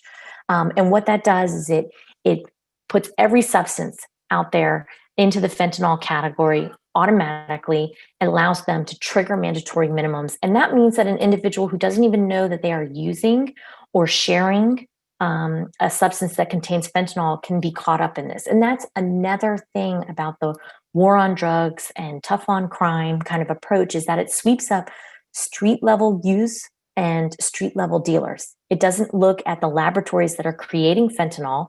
It doesn't aim at the problem. It doesn't approach it with, healthcare and treatment. And so, Congressman Scott has repeatedly stood up, sometimes alone, to raise those issues, and they can be very technical, but the more people understand, prosecutors and law enforcement already have valuable tools effective tools to fight fentanyl. And we should be going after labs, not individuals who are passing street level drugs that may contain fentanyl compounds. And we don't want to create a situation.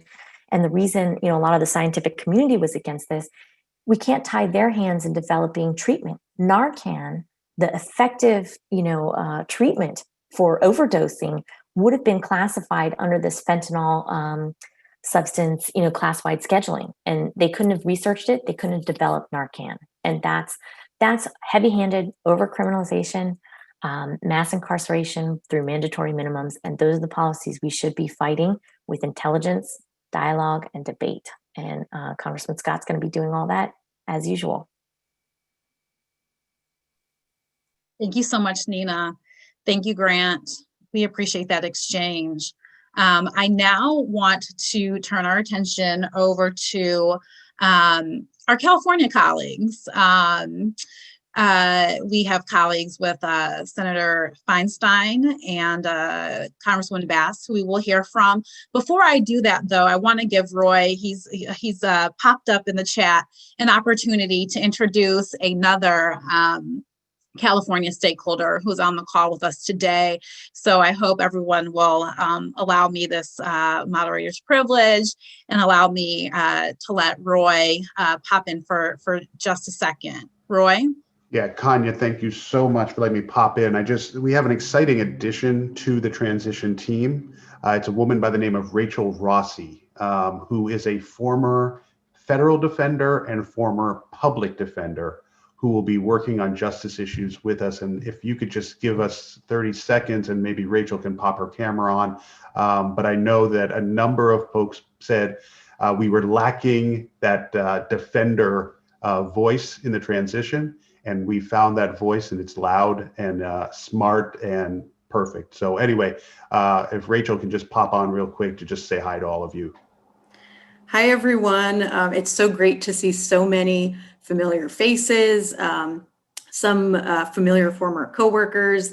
It's so great to be here. I'm so excited to just roll up my sleeves and get started joining the work that's been going on in this space.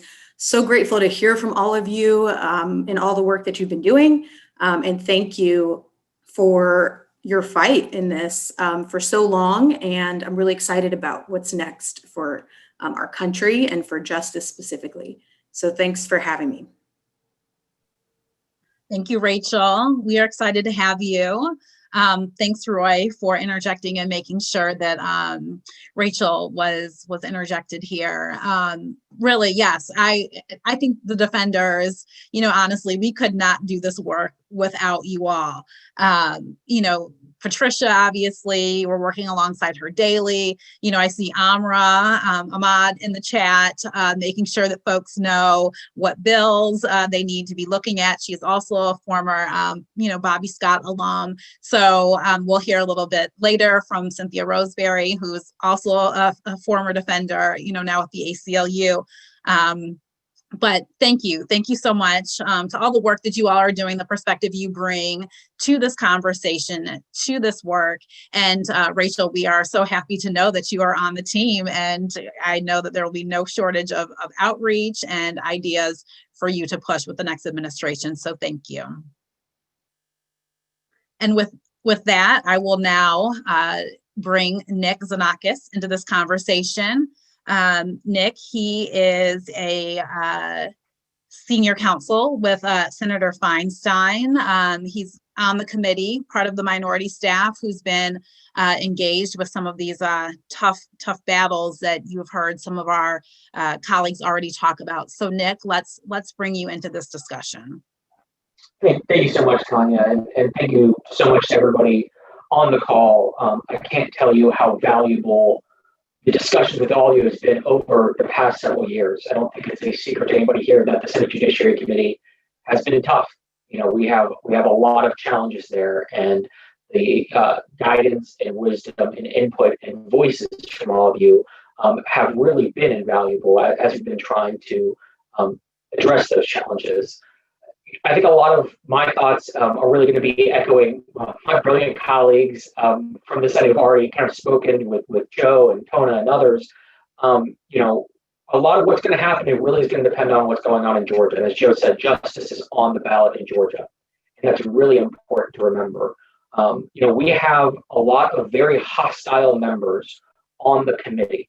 People who are, framing themselves as, tough on crime and things like that. People like Senator Cruz and Senator Hawley are preparing to kind of run their presidential campaigns. And they're going to continue to be challenges. And as Ranking Member Feinstein has, looked for opportunities and tried to find opportunities to move forward reform legislation, these have been continual issues, not only with Chairman Graham, but a lot of with other members of the committee.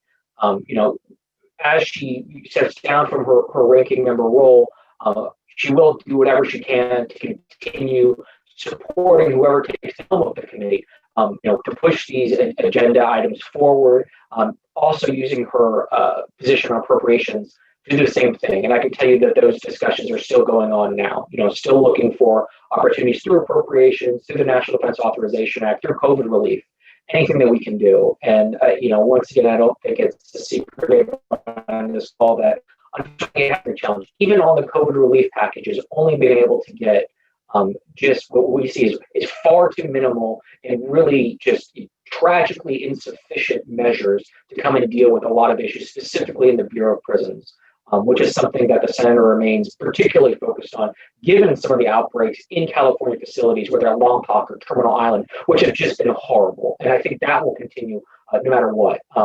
But we right now, just before the Congress ends, are still looking for opportunities from that ranking member position to make sure that if things do come up, if there are possibilities to move forward legislation, that's what we intend to do. And once again, have her to continue to be a voice and a supportive voice for a lot of these priorities in the next Congress. Thank you, Nick. And I also should have acknowledged that you are also a former defender as well. So thank you for that perspective that you're bringing to the conversation. And with that, my colleague, Anthony Thomas Davis, he's a manager of the Prosecutor Reform Project at the NAACP Legal Defense Fund. He has a question for you, as we think about the various ways system actors can play a role in reform. Anthony? Sure.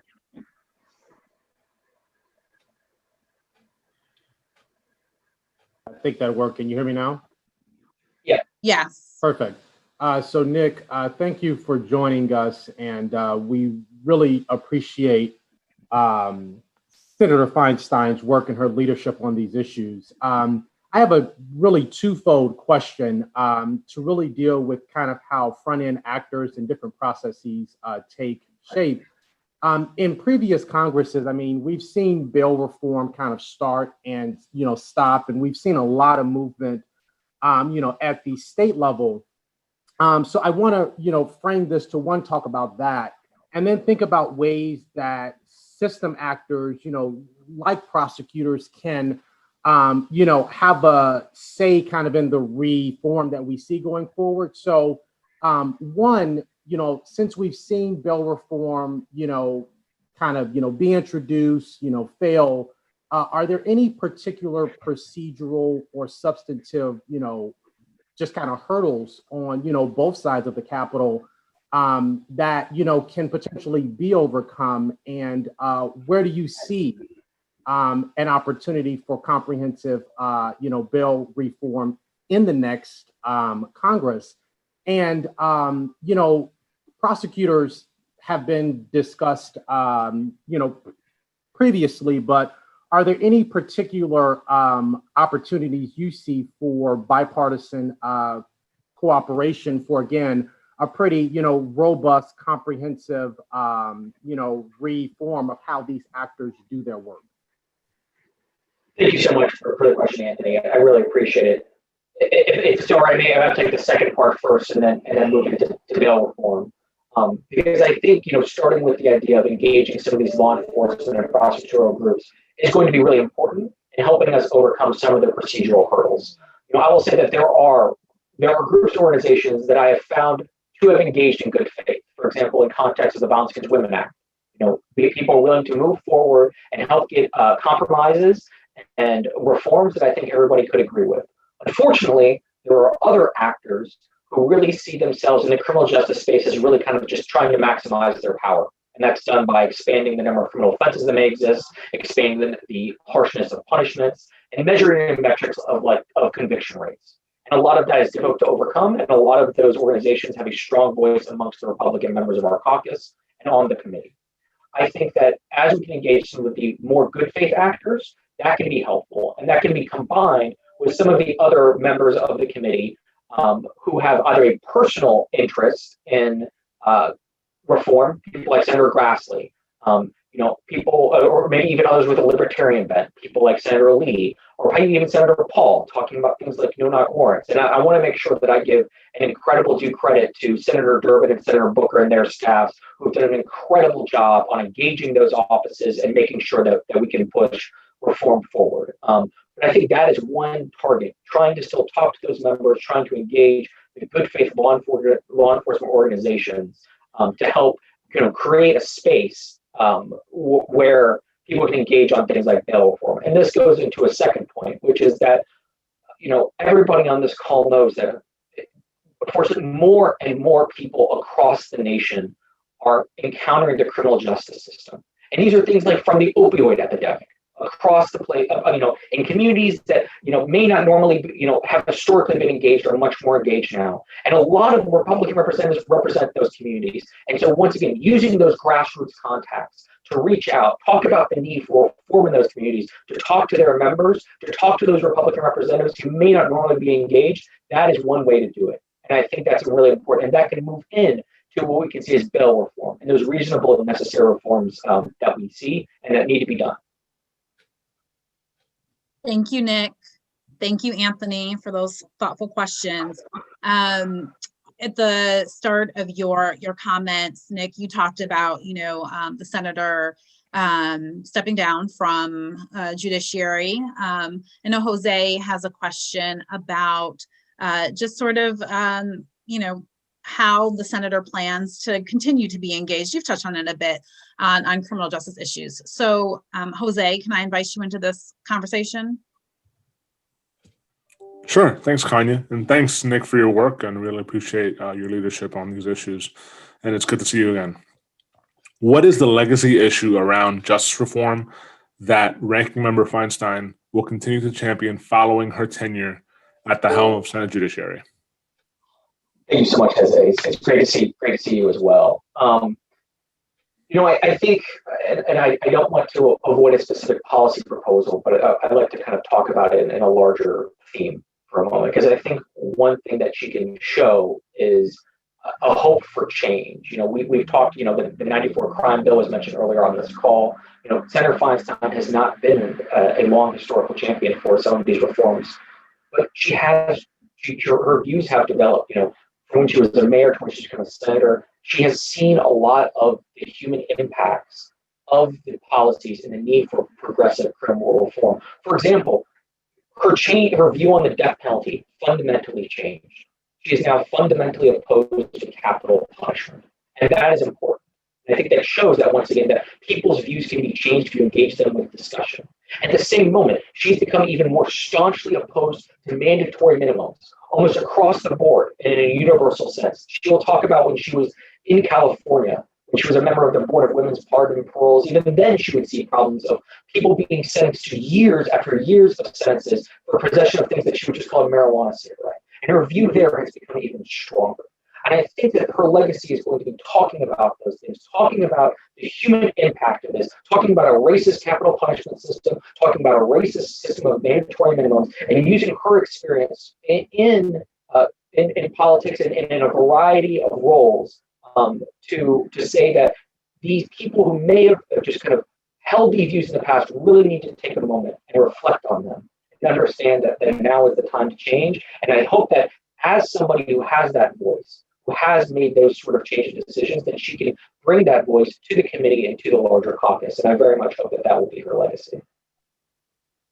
Thanks, Nick. That's great. And that's certainly encouraging. I know that many of us, think that oftentimes we're pushing and we don't see the immediate result we desire. But what you just conveyed, suggests that we need to continue the drumbeat, and, we will we can see transformation in terms of numbers and where they are on policy. So thank you so much for spending time with us this morning. I now want to turn to one of your House colleagues, part of the California delegation, Janice Bashford. She is the Legislative Director and Chief Counsel for Congresswoman Karen Bass, who's, been very busy this Congress over the House Judiciary Crime Subcommittee as the chairwoman of the Congressional Black Caucus. So Janice. Hi, everyone. I know that I'm one of the last speakers, so I will keep it brief. And I've worked with the majority of people on this call, and I hope, sometimes we get things upon which we can agree, and sometimes we don't quite get there this time round, but I'm hoping that the 117th gives us all another opportunity to take a good bite at the apple. Congresswoman Bass has been working in the criminal justice space for 43 plus years. I think sometimes people forget that before becoming elected officials, people had a whole other existence, and she was really on the ground. And during the crack epidemic out in LA, her viewpoint was that it was a health crisis at that time and that criminal penalties were extreme.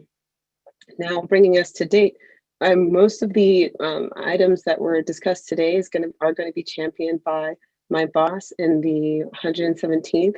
But right now, you might hear a member in the background because I'm still at the Judiciary Committee hearing room, but the hearing is over for BOP. They've been avoiding coming before us for months.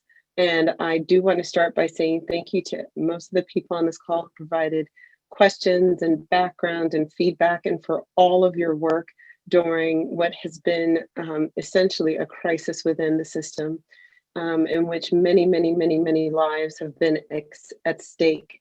So in addition to trying to move forward on criminal justice reform and a variety of other things, we're also immediately trying to address the needs of BOP and US Marshals in terms of the COVID-19 crisis, in terms of addressing issues with transfers and quarantines and PPE.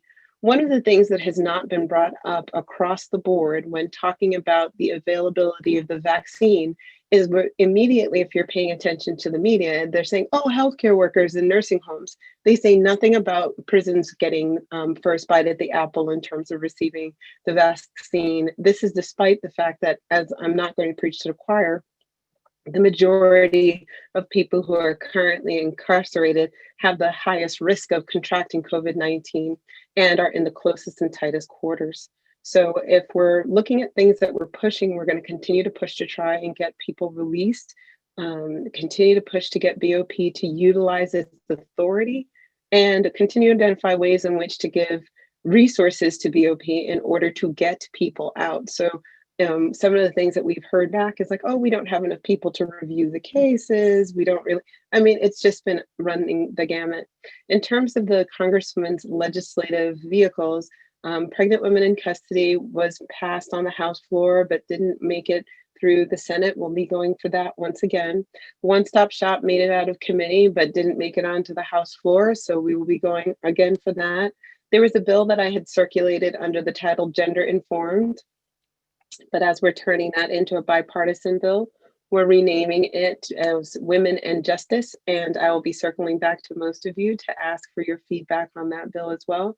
We're looking into ketamine and the use of ketamine by law enforcement and parental rights. So a lot of the lenses that we're taking are this perspective of women and children and parental rights and a variety of things, but I won't preach to the choir, and I promise to be brief. But the main thing I want to leave with is thank you. It has been an impossible year, and there was no way that we could have known at the beginning of the year that a pandemic would transform the work that we all do in our day-to-day lives as we are working to advance policies for others who don't have the same types of voice. So I will start by saying thank you for taking my calls, for transitioning from office spaces to your homes, and for rebalancing your lives to continue the fight. Much appreciated. Thank you so much for that, Janice. Please know that we are so thankful for you, that we appreciate all the work that you are doing. Again, appreciate you staying with us. It has been a great, I think, very productive conversation. And we are happy to have you sort of closing us out, rounding us out with a couple of other people. You talked about really the Congresswoman's commitment to women and girls. And I think that that's, really a perfect way to invite Catherine Shevchenko into this conversation. She is senior counsel with the National Council for Incarcerated and Formerly Incarcerated Women and Girls. Catherine?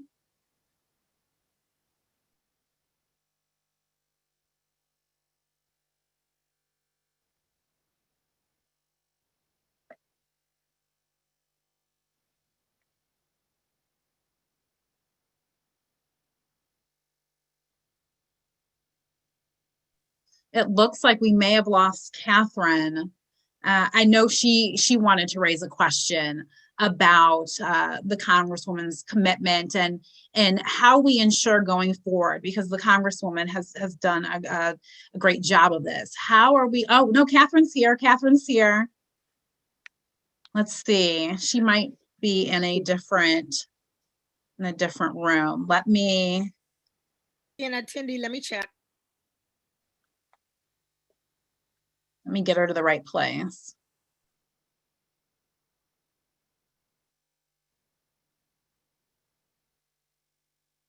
The two of you are experts at Zoom at this point.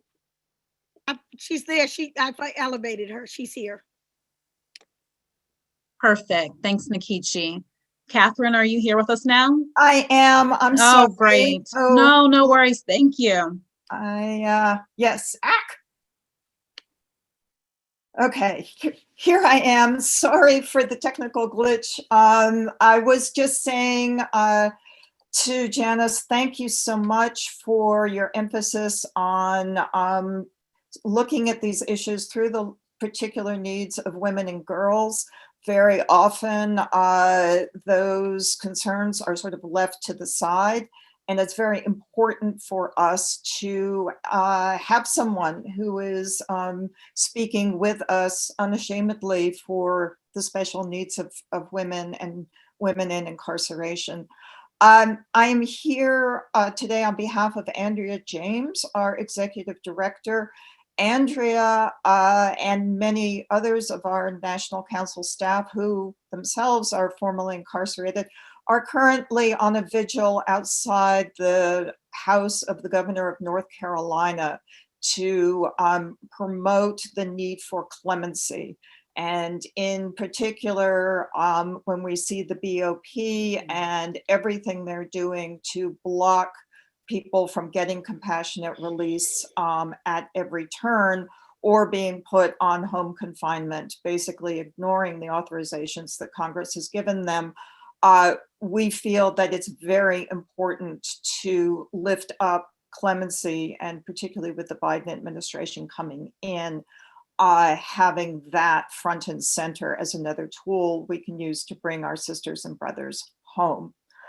And in that vein, concerning sort of folks on the ground, on the barricades, like my colleagues today, Representative Bass has been instrumental in centering the voices of formerly incarcerated women in policy discussions.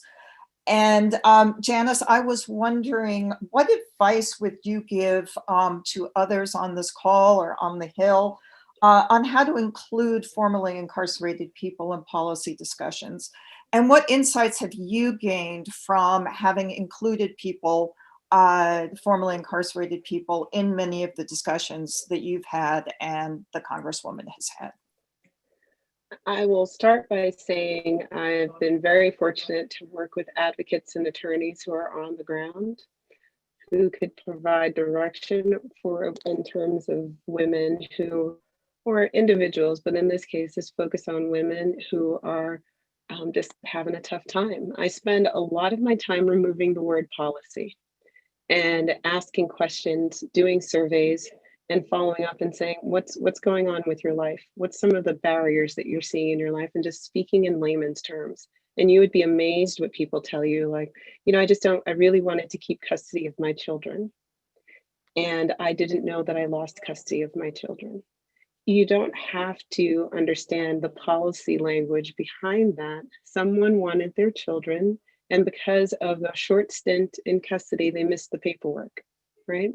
And so a lot of it is just going to reentry service providers, sitting down and talking directly to women who are impacted, people who are currently incarcerated, people who are recently out, people who have been out for 10, 20 years and have a perspective looking back, talking to advocates, talking to people on the ground. I spend most of my time talking to people before I even touch a single pen to paper. Now, the legislation is often a reflection of trying to get something passed or moved in a political space that's different than a policy space. I'm fortunate that BASS has a variety of hats and a variety of platforms and a variety of outlets, and I try to use every single one, from CBC to the crime subcommittee to platforms with artists and others out in LA, because she's from studio country, and so the entertainment sector.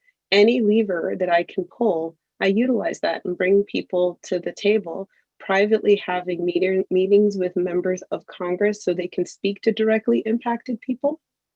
Oftentimes they're shocked by the stories of this particular part of their constituency that they don't normally get to see. And then once again, after we get sort of the core issues out there, then I come back and say, well, this is what we're trying to do. Do you think this will work? And it's amazing the amount of feedback that we get. And sometimes people aren't happy because the politics and what they're experiencing doesn't always align. And that's the hardest part of this job. Thank you, Janice. Thank you, Catherine. We appreciate that. And certainly in the spirit of making sure that we have diverse stakeholders at the table when we're shaping policy, when we're talking about folks on the ground, when we're talking about impacted persons. I want to invite Jason Hernandez into this conversation. Jason is a clemency recipient. In 2013, then President Obama, provided Jason with clemency, and it was December 19th, so we're approaching an anniversary this month. Jason, it would be great to hear from you on, how we continue to center folks who have been impacted by the system, and also sort of how the next administration should do that at the start, particularly around clemency. Jason?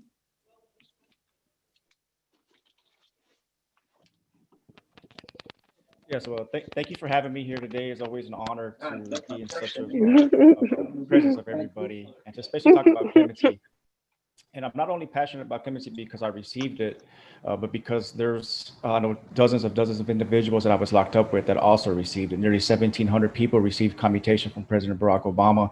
But for the last 5 years that I've been out, I don't just think about the people that received clemency, but those that are still incarcerated. Many that I was incarcerated with, individuals that have been in there 10 years, 20 years, 30 years, like William Underwood, who's already in his 60s already.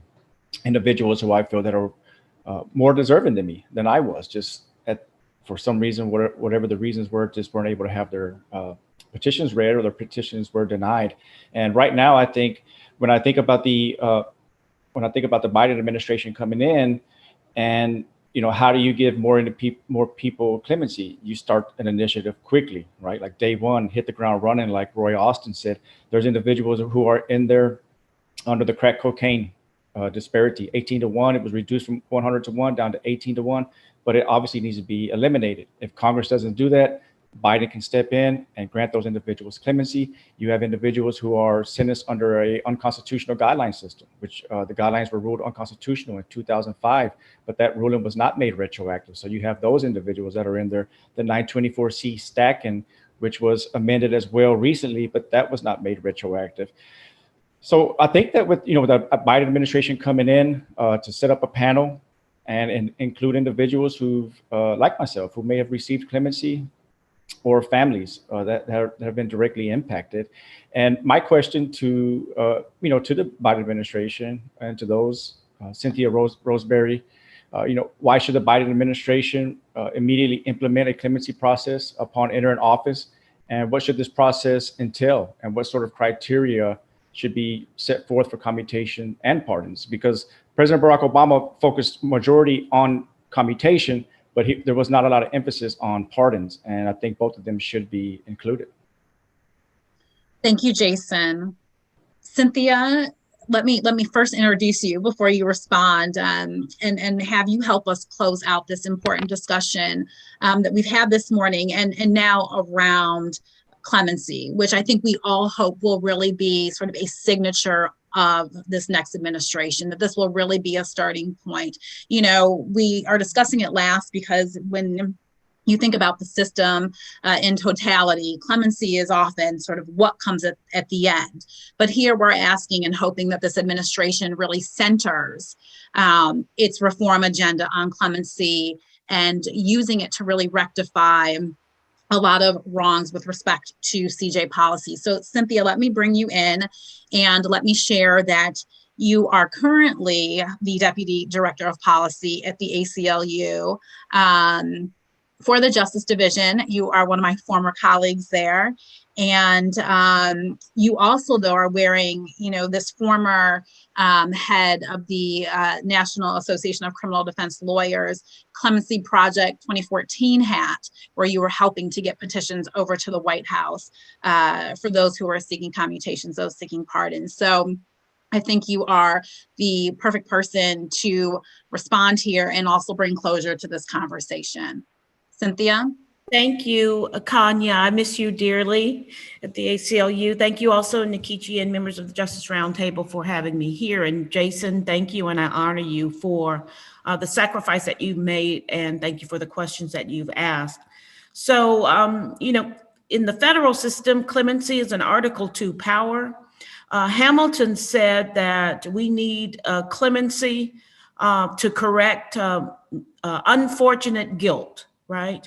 That has been handed out, and to avoid cruelty in a system. And so I think when the founders were thinking about clemency initially, it was supposed to be an ordinary course of business, not some gift that's done at the end of the year or at the end of a term or to specially privileged people, but it is something that a power that the executive has that should be used not judiciously and not sparingly, but generously.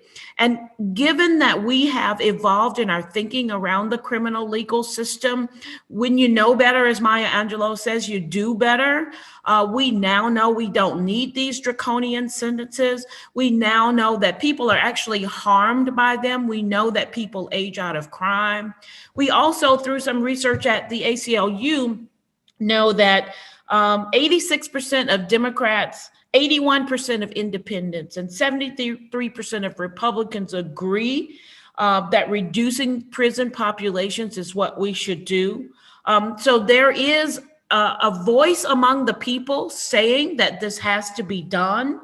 COVID-19 showed us the error of our ways in terms of having this almost unsatisfiable appetite for incarcerating people, because it literally meant life and death for people.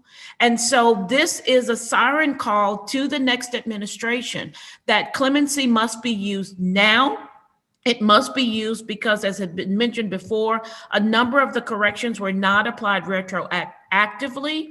We know that there may be at least 4,000 people who remained in prison after the First Step Act was enacted.